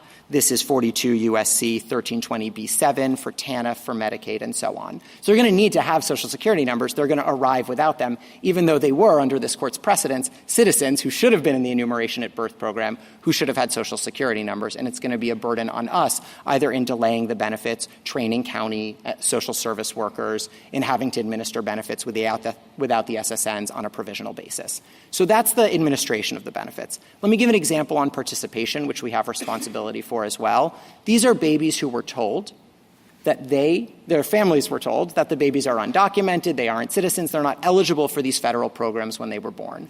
They come into our states, they think they're now ineligible. They don't realize their child is a citizen entitled to these federal benefits. And so what will happen is we bear the responsibility, putting in our own state Medicaid plans, of getting them enrolled.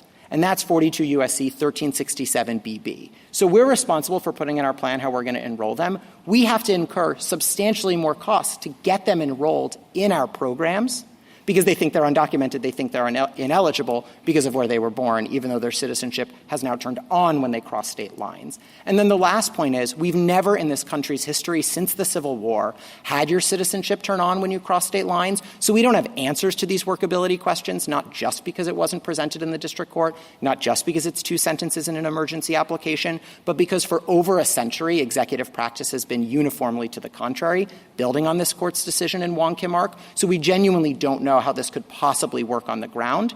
And although my friend on the other side has complained that they weren't able to give guidance, the states didn't object to guidance. The states have no quarrel with internal steps. And if they want to put out guidance that says, if Wong Kim Ark gets overruled, this is what we would do, that's fine. What they can't do is require us to take any steps or issue guidance that requires everyone to start planning for something that is so patently against this court's own settled precedent.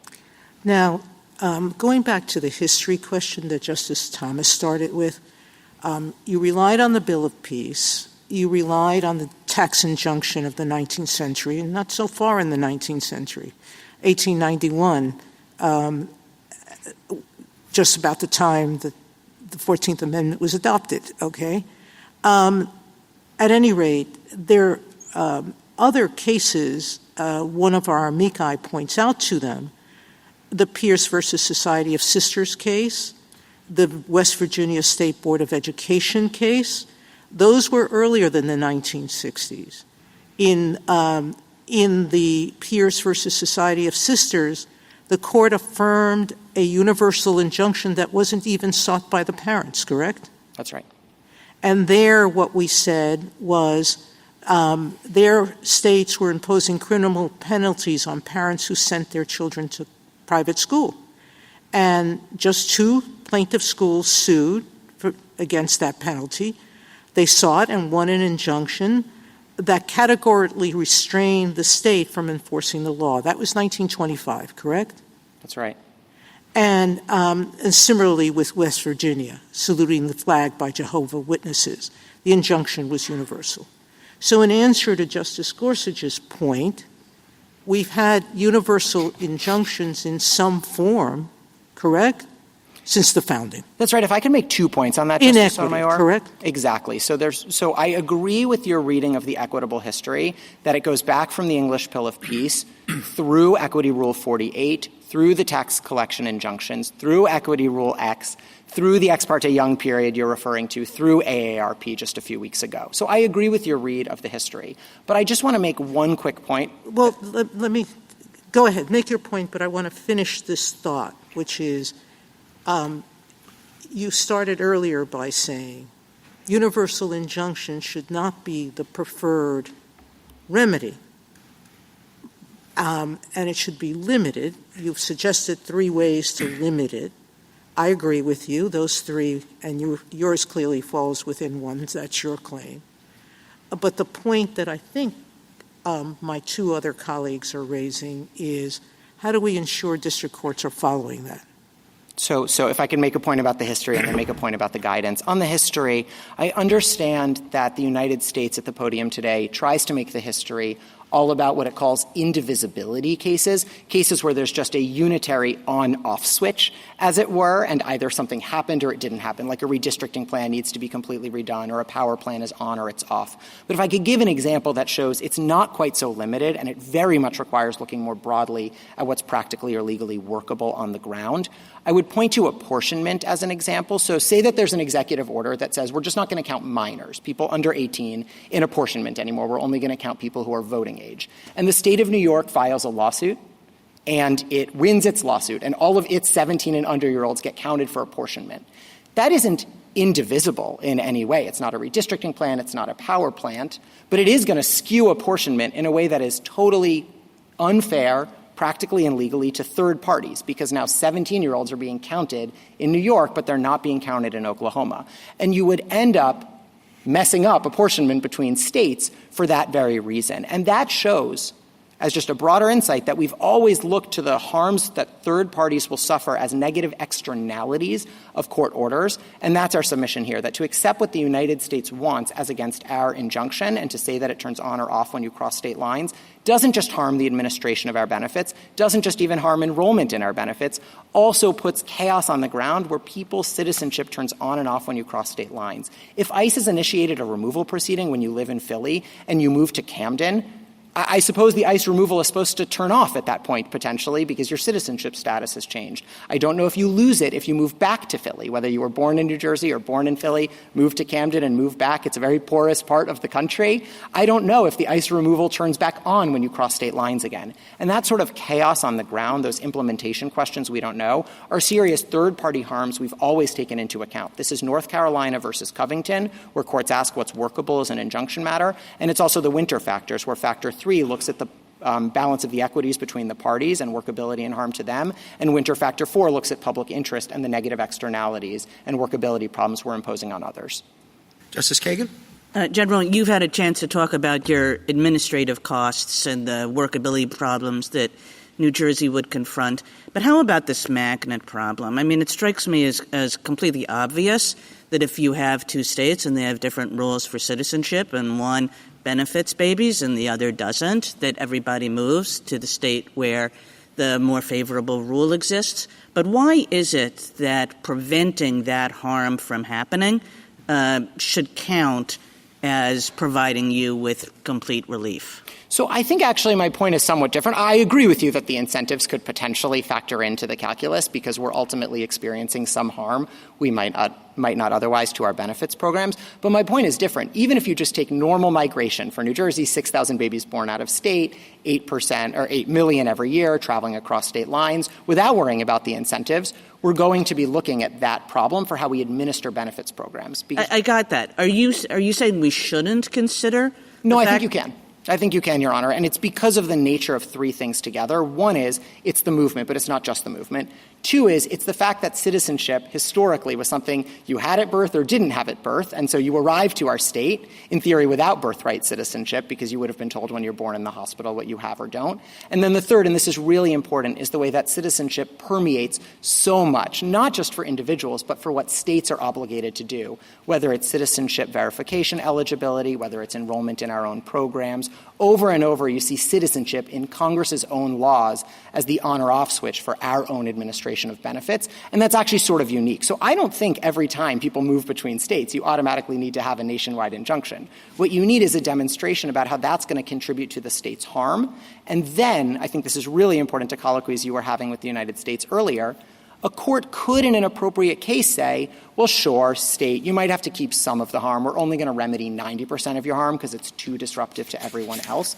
But I don't think you can do that in a case without looking at the merits, because whether we should get to 100% of our injuries taken care of or 90% of our injuries taken care of will always involve the strength of our merit showing, and I don't see how you could have a stronger merit showing than we have here, 127 years of Supreme Court precedent, over a century of executive practice, and congressional statutes that codified both into law in 1940 and 1952. And given that strength of the merits and the settled precedent, combined with our nature of harm, I don't think this is a close case for why we need national relief to remedy our injuries. Thank you. Justice Gorsuch, Justice Kavanaugh, Justice Barrett. I have a question about the history. So Gruppo tells us that we have to look back to 1789 in the High Court of Chancery. So I appreciate that there have been some cases from later, and you were talking about some of those with Justice Sotomayor from the early 20th century, maybe the late 19th century. Can you say, and let's say that I think the Bill of Peace is more like a representational suit that is a forerunner to the class action.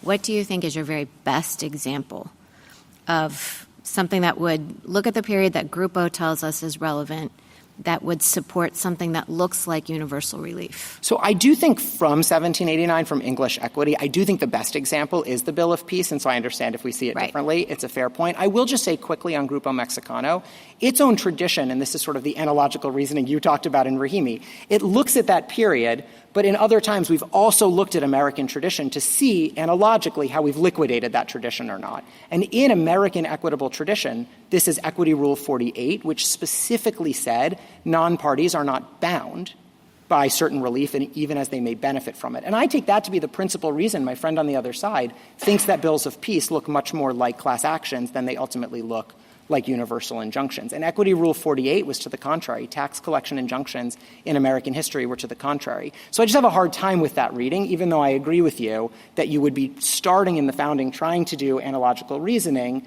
based on what Gruppo Mexicano says, but using American equity to answer some of the unresolved ambiguities. I completely agree with you. Need some analogical reasoning, and I don't think that Gruppo completely rules that out. And I think even if you talked about the distinction between a Bill of Peace and a class action, you would be looking at some of that doesn't have to be called the same thing. I think the problem is when we have such a party-centric history, if it has to be reasoning that fits within the confines, then I think we have a little bit of trouble. Let me just ask you one question about relief. So let's say that I think that the states do need something broader in order to have complete relief, even if the universal injunction is too broad and inconsistent with Gruppo. That isn't how the court below approached the question, because that isn't what the court below thought it had to do, because the court below thought it could just enter a universal injunction. So how would I go about crafting some sort of holding or decretal language that would take care of you and the fact that you need maybe broader complete relief than maybe an individual plaintiff would, right?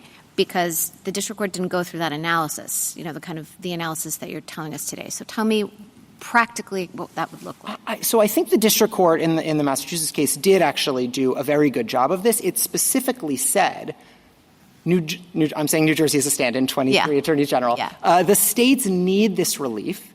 And he didn't grant universal relief to the individual plaintiffs in that case. So he did actually craft different relief for different parties. And he said this is necessary for us. Part of why we're talking about alternatives in a different way at the podium today is because these alternatives were not presented to the district court. So the district court just had before him the idea that maybe we have to eat some harms or maybe we get universal relief. And of course we need universal relief given the strength of the merits showing as between those choices. I think what you could say is here there were two sentences in an emergency application that raise new alternative ways to remedy the harms. Those sorts of things need to be raised to the district court, and when they are raised to district courts in appropriate cases, when states file suit, courts should ask first, are those alternatives going to be practically or legally workable for the plaintiffs and for third parties? I agree to Justice Gorsuch's point. If the federal government wants to take on its own burdens, it can do so, but it can't just say that for third parties. But you're talking about what would happen in the future. I'm talking about what would happen to you now. Oh, so I think if the United States seriously wanted to press these alternative with facts about how they would work and put that before the district court, parties can always put new alternatives and a motion to dissolve an injunction before the district court. That's something that has happened regularly when there's changed circumstances or new alternatives. They're welcome to do that in this case or in any other, but then they're going to have to put forward actual facts about how it's practically or legally workable. I will say on its face, these two sentences don't look practically or legally workable for the reasons I raised, but they'd have to make that showing in the district court in the first instance. Thank you. Justice Jackson? So I guess I'm kind of hung up on the posture in which we find ourselves looking at these issues. Justice Alito, I think, focused on this a little bit, when he says that the district court makes this initial determination. It turns out to be wrong. The remedy, I thought, was to appeal. And I guess, for me, the question is whether and under what circumstances the government keeps on doing the thing that the court has found unlawful while the litigation is proceeding to determine whether or not the government's activity violates the law. We're sort of in an interim posture. Many of your arguments, and I appreciate them, are kind of couched in, the state is going to need complete relief for their injury, and that's true definitely as a final matter. But here we are at the beginning of this litigation. No one has determined whether or not the government's conduct is actually unlawful. We have a district court, several district courts, and now courts of appeals that say it is, and so, as an interim matter, we are saying the government has to stop doing it while we litigate the issue of the unlawfulness. To me, that kind of puts the whole thing in a different frame. It's sort of like, why isn't the question in this posture, in this circumstance, can the government or has the government shown that it is going to suffer some sort of harm from being made to completely stop this activity while we're litigating the lawfulness of the conduct? I don't understand. And then you say, yes, we're going to suffer harm. This is the balance of the equities that, part of the PI and the stay showing. But I just don't understand why that's not the focus here. And I don't know what and I apologize because I didn't get a chance to ask Mr. Sauer this, and maybe he can address this on his rebuttal. But,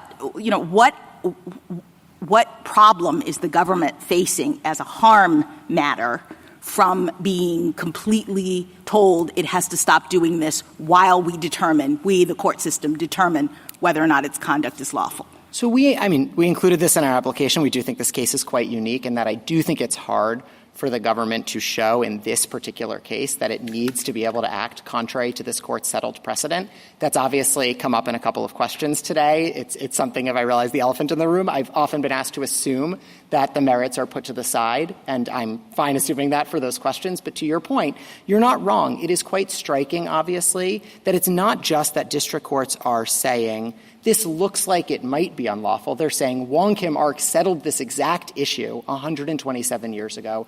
This court has reaffirmed it since. Over a century of executive practice is built on that, and Congress has codified that directly into law. So I do think it's a particularly unusual case for the government to be saying that it has been quite so harmed and needs this kind of relief. But at the end of the day, I'm happy to join issue on when relief may or may not be appropriate, and I just think we're clearly on the positive side. But you're saying that at least in some circumstances, from your perspective, in order to even decide whether or not you are entitled to an interim complete injunction, the court's now going to have to peek at the merits while the merits are being litigated. I think the court always has to peek at the merits in deciding whether the party itself should be getting relief from its harms, including complete relief, as even the United States accepts. So those are all four of the winter factors. You have to figure out what the irreparable harm is that you're trying to deal with. You have to figure out if we have a sufficient merits showing in order to eliminate that irreparable harm. And depending on the strength of the merits showing, you're also looking at winter's factors 3 and 4. So this court has given 4 winter factors that I think are quite useful in most cases.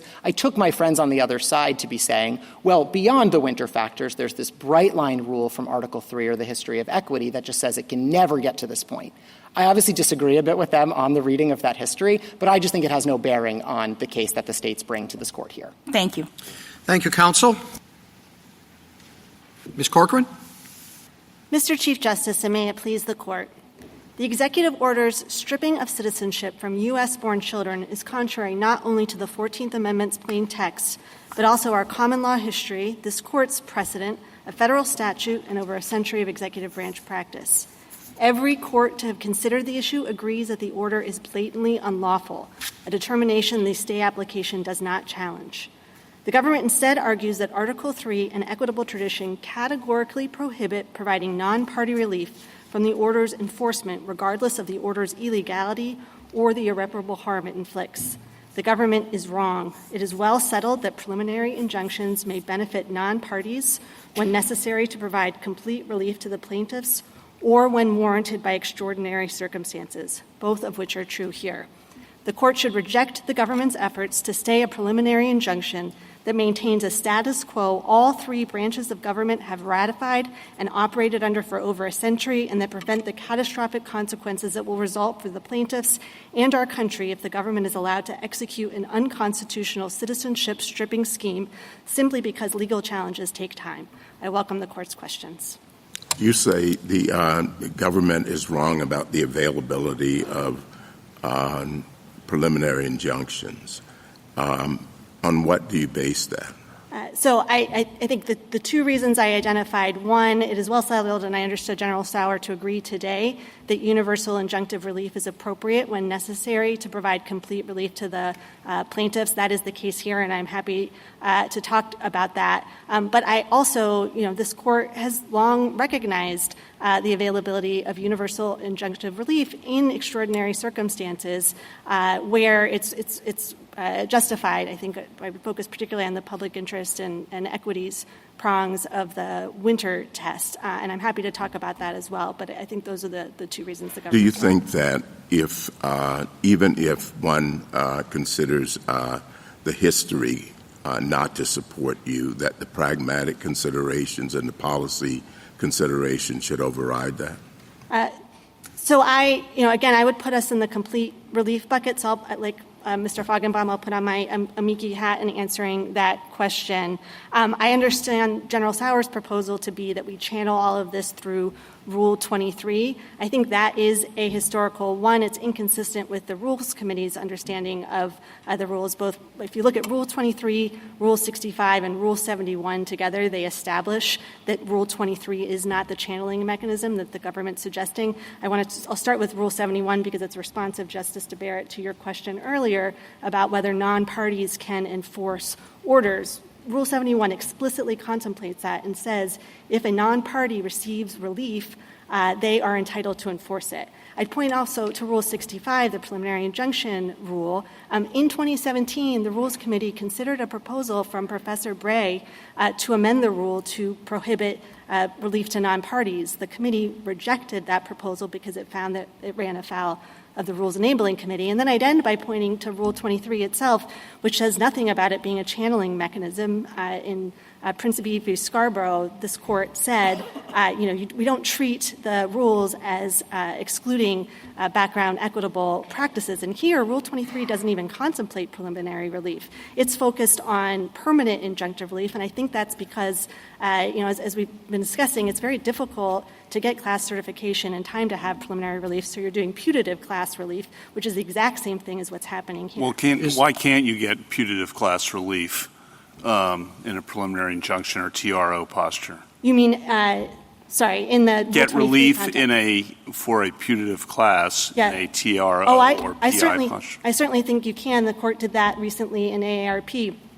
My point is when the court does that, it's relying on the equitable authority it has to enter that sort of relief, not on the Rule 23 mechanism, because the class isn't binding until after certification, until after final judgment.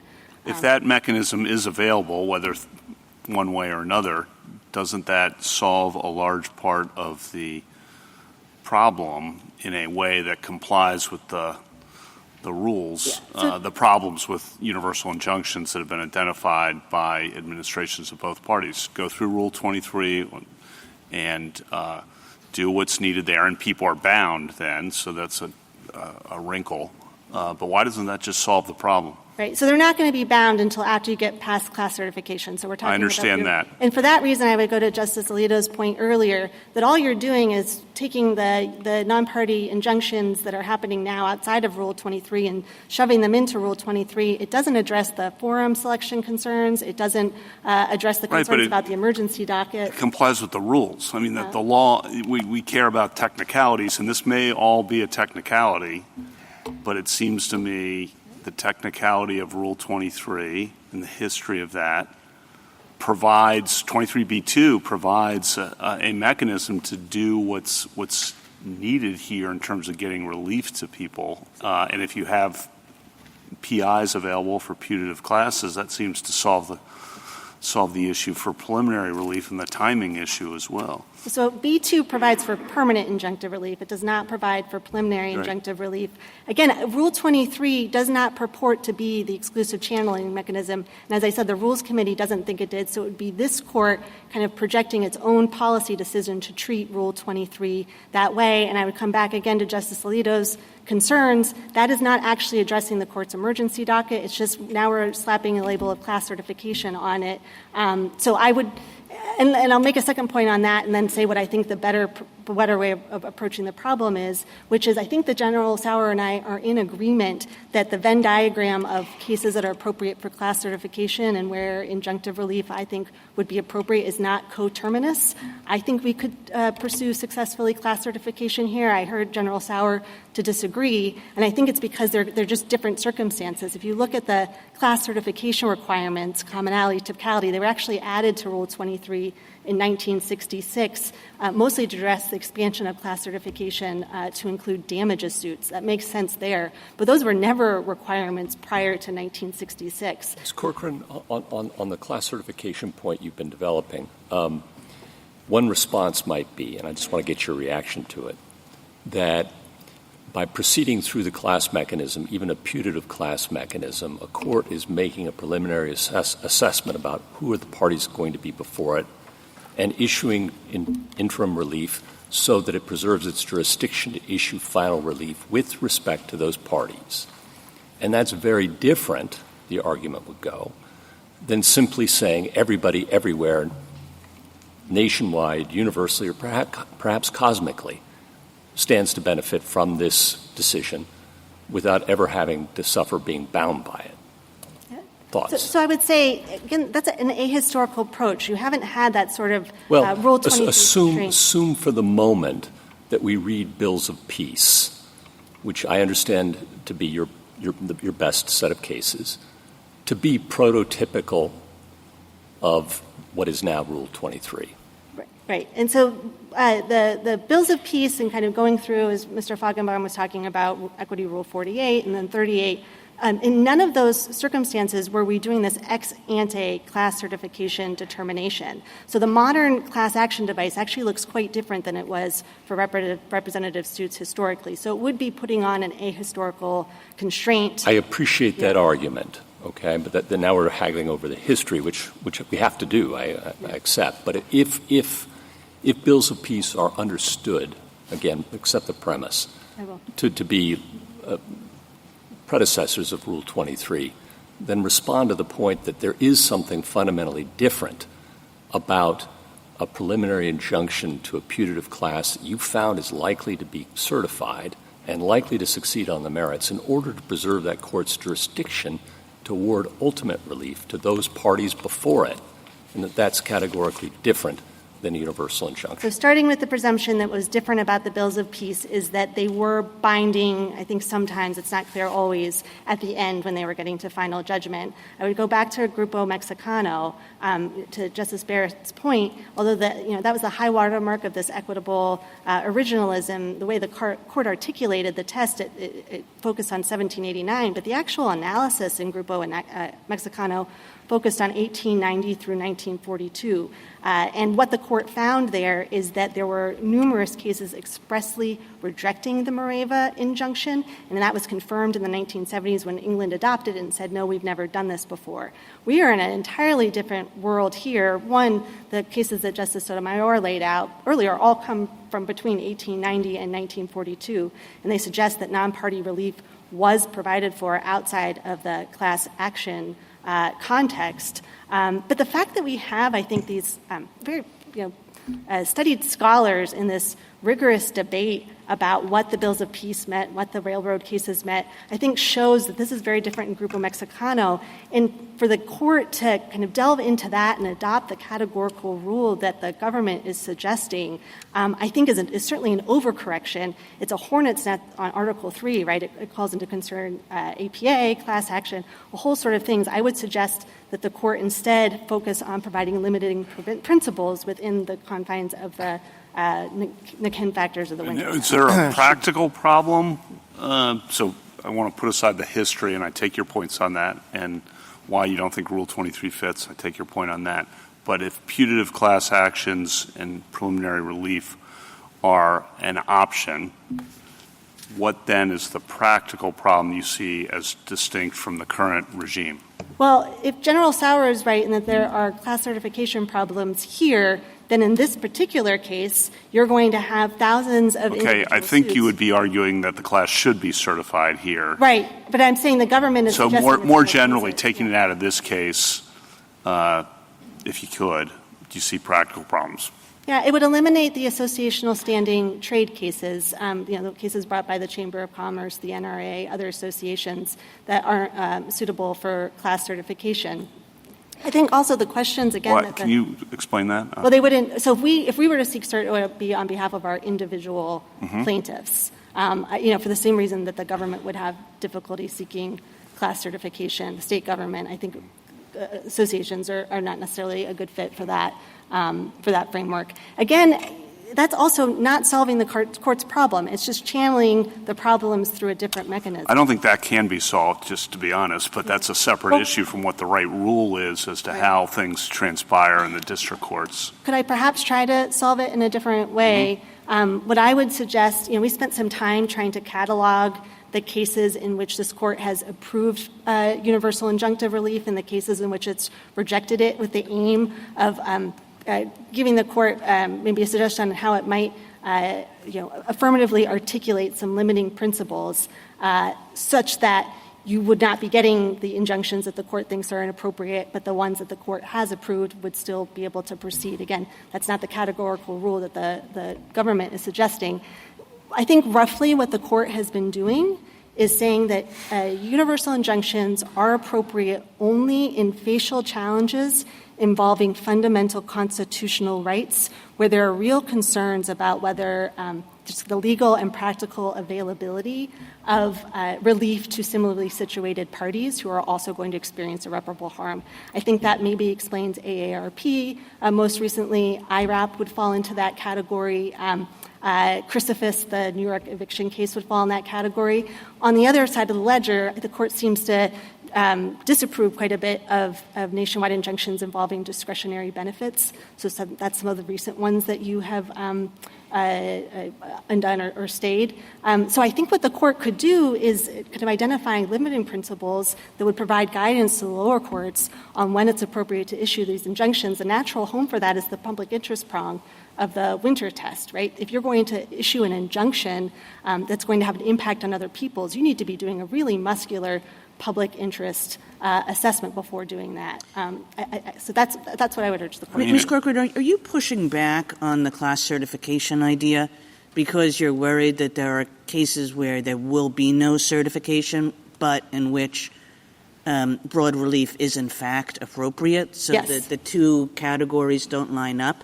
And if that's why you're pushing back, why are you worried about that? What are the cases you're worried won't line up properly in that way? The government has suggested it's going to argue that here. Again, I think the commonality, so thinking about questions like common injury make a lot of sense when you're talking about class-wide damages, less so when you're talking about a facial challenge to a constitutional violation. So I think it's a bit of a mismatch. And again, it's not what Rule 23 was ever intended to do. And it doesn't solve any of the court's policy problems. So I think it's a lose-lose-lose proposal that the government is offering. I'm a little concerned that I have focused a lot on my amici hat and haven't actually explained to the court why the injunction is necessary for complete relief here. But I don't want to pivot too quickly, but I want to make sure I address our primary argument as well. Tell us why it's necessary for complete relief. Thank you. For two reasons. The first is that a plaintiff-specific injunction would not be administratively workable. I'll explain that in a second, but I want to note the second one is that even if it were workable, it would require the association members to identify and disclose to the government an association that puts them at great risk of adverse consequences, detention or deportation, even if they're here lawfully. And so it's not complete relief to require the plaintiffs to make dangerous disclosures in order to claim the constitutional right. And then maybe I'll pivot back to the workability unless there are questions about that. Yeah.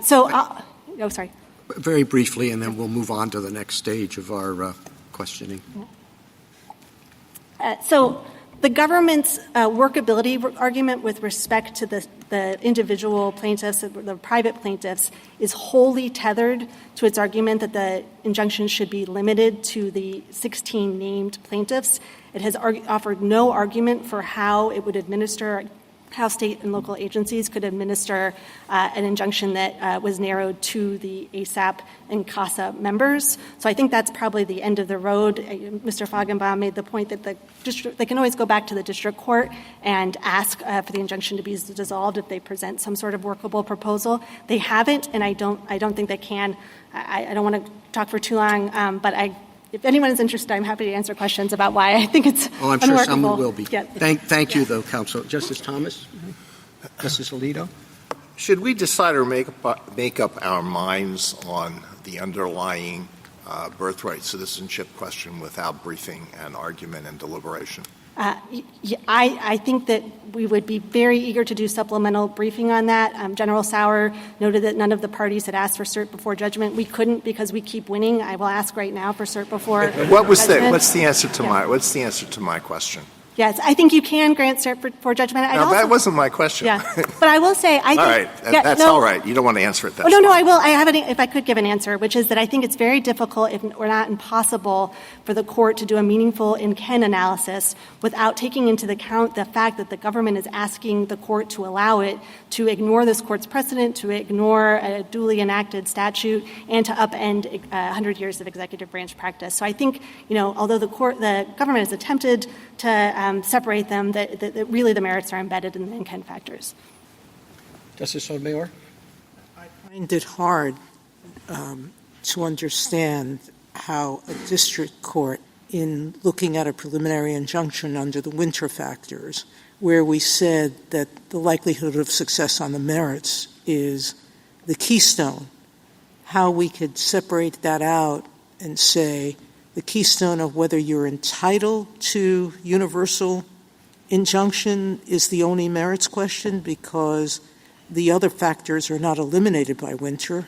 You have to balance the equities, and you can't balance the equities without the merits, correct? I think that's right. I think also, irreparable harm is going to be very difficult for the government to prove if it's not contesting or at least not defending the constitutionality of the order because the government has no interest in enforcing an unconstitutional order. I'd also note there's a quote from Professor Bray in Justice Gorsuch's Texas Concurrence, and it's, "In equity, it all connects. The broader and deeper the relief the plaintiff seeks, the stronger the plaintiff's story has to be." So I think there really is kind of an equitable consideration here of the merits as well that just can't be extracted from the... Now, the state has explained why it can't pursue class action. So it admits it's limited to whether it's entitled to complete relief. But how about your organization? You sort of answered it, but I wanted to pin you down on that. Do you believe that associational organizations can seek class action? I believe our individual plaintiffs certainly can. Yes, there's no question. Yeah, I am nervous about the government's suggestion that it's going to oppose our class certification motion if we were to file one. I mean, class certification can be very discovery intensive.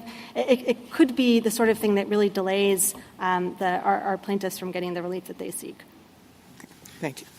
Justice Kagan?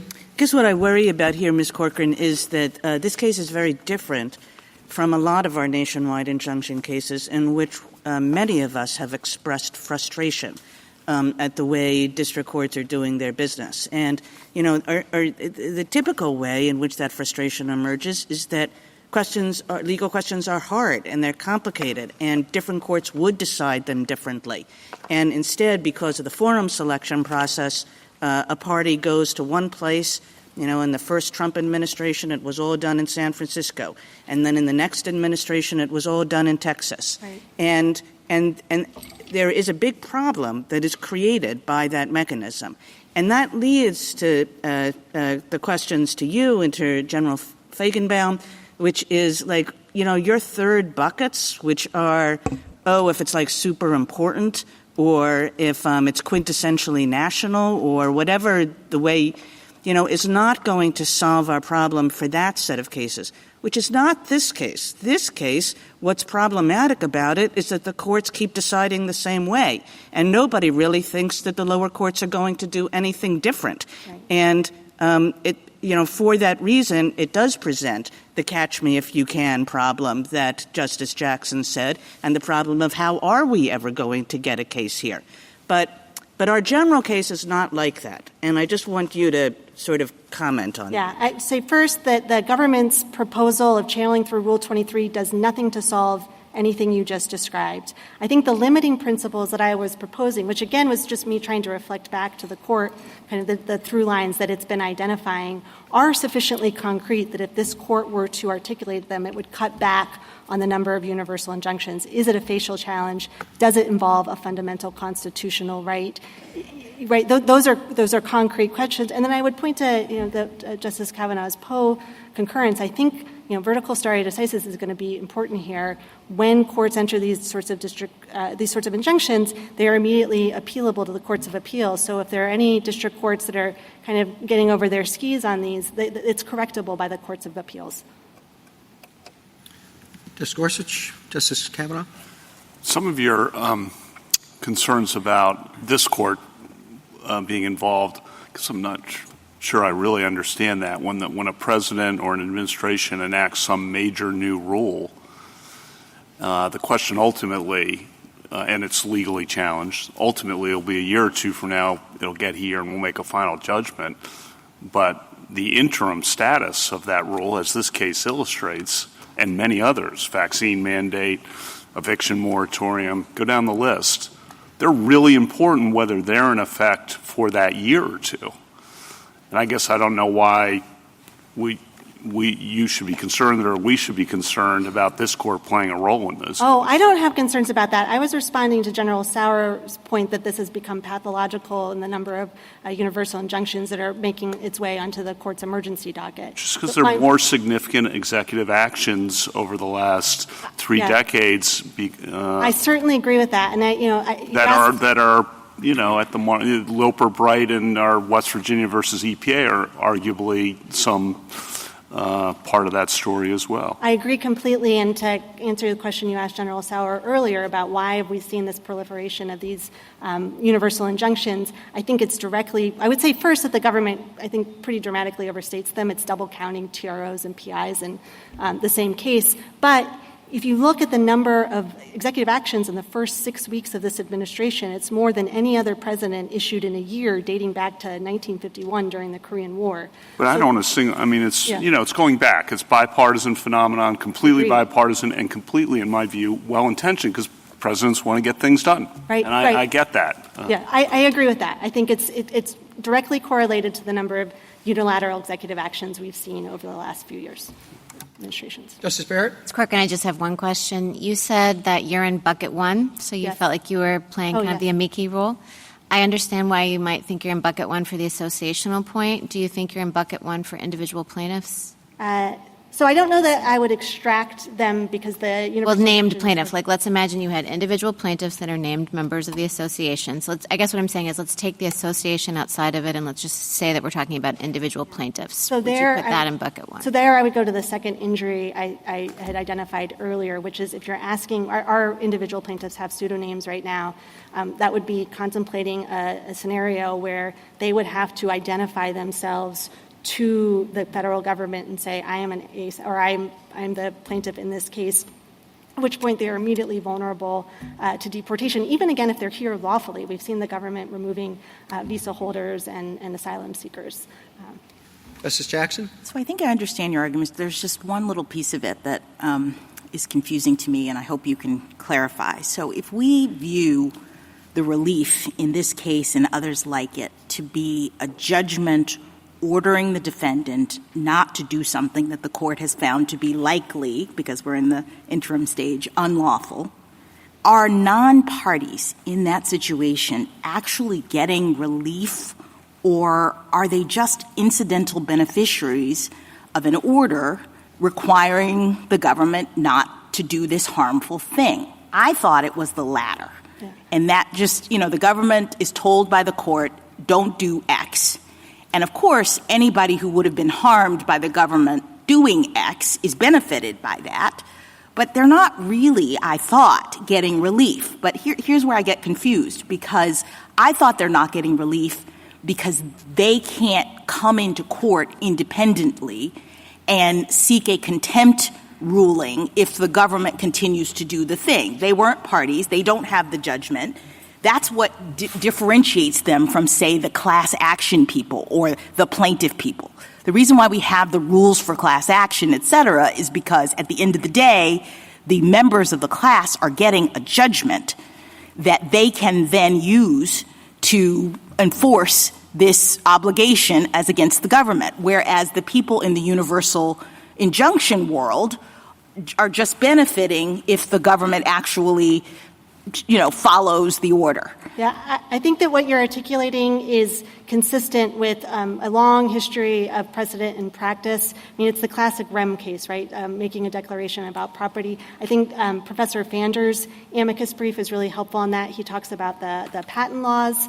And I think you can see that same instinct in the court's cases that Justice Sotomayor was talking about earlier, right, the railroad rates, Barnett, Pierce v. Society of Sisters. And I guess my point is that's why we don't need Rule 23, because we're actually doing conceptually a different thing. We're not trying to give all these people, everyone in the world, some sort of enforceable right as against the government. We are simply just doing what courts do, I thought, which is telling the defendant over whom they have personal jurisdiction that they have to stop doing something unlawful. And, of course, that benefits people. But the thing that confuses me about your argument is that you alluded at the beginning to Rule 71 and suggested that the non-parties could somehow enforce this universal injunction. I didn't understand. I think Rule 71 contemplates that. It would be very onerous. I mean, I think when General Sauer, he was kind of contemplating the idea that, tens of thousands of people were going to have to come to court individually. Right, but I think if you're right about that, it undermines the point that I'm making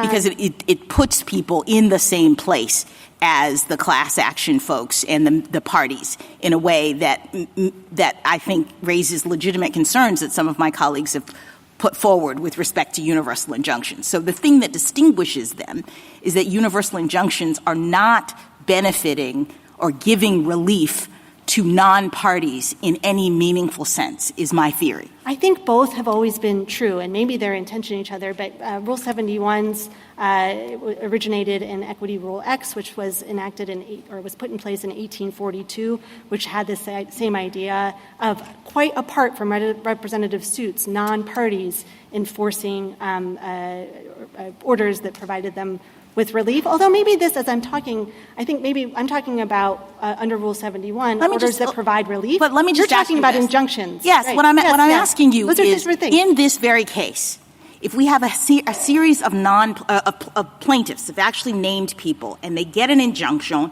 as the government says, against if they get a universal injunction, of what they call a universal injunction, the government cannot enforce this executive order. Can someone who is not a non-plaintiff come into court to enforce that if the government violates it? So I'm hesitant to say no, both because Rule 71 exists and those aren't my clients are my plaintiffs, and we needed this universal injunction. Yes, I understand. I'm just trying to figure this out. But I think both, I think both what you said is true. If we look at cases like Barnett and Pierce and we go all the way back, I think Justice Story's dissent that he signed on to in Cherokee Nation v. Georgia is terrific on this point. He was the preeminent scholar on equitable remedies, and he certainly thought, in the way that you're articulating, we are going to make a declaration about whether Georgia can enforce its laws on Cherokee Nation property, and that is just a declaration of the law that will have an impact on everyone. But I'm hesitant to say that Rule 71 doesn't have any application. Thank you. Thank you, counsel. Rebuttal, General Sauer? Thank you, Mr. Chief Justice. The original meaning of the Citizenship Clause extended citizenship to the children of former slaves, not to people who are unlawfully or temporarily present in the United States. The merits arguments we are presenting to the lower courts are compelling. We cite, for example, a host of 19th century authorities that point out that domicile was the touchstone of non-citizens being treated as having their offspring treated as citizens in that context. That is consistent with Wong Kim Ark as well as with the slaughterhouse cases in Elk against Wilkins, and the suggestion that our position on the merits is weak is profoundly mistaken.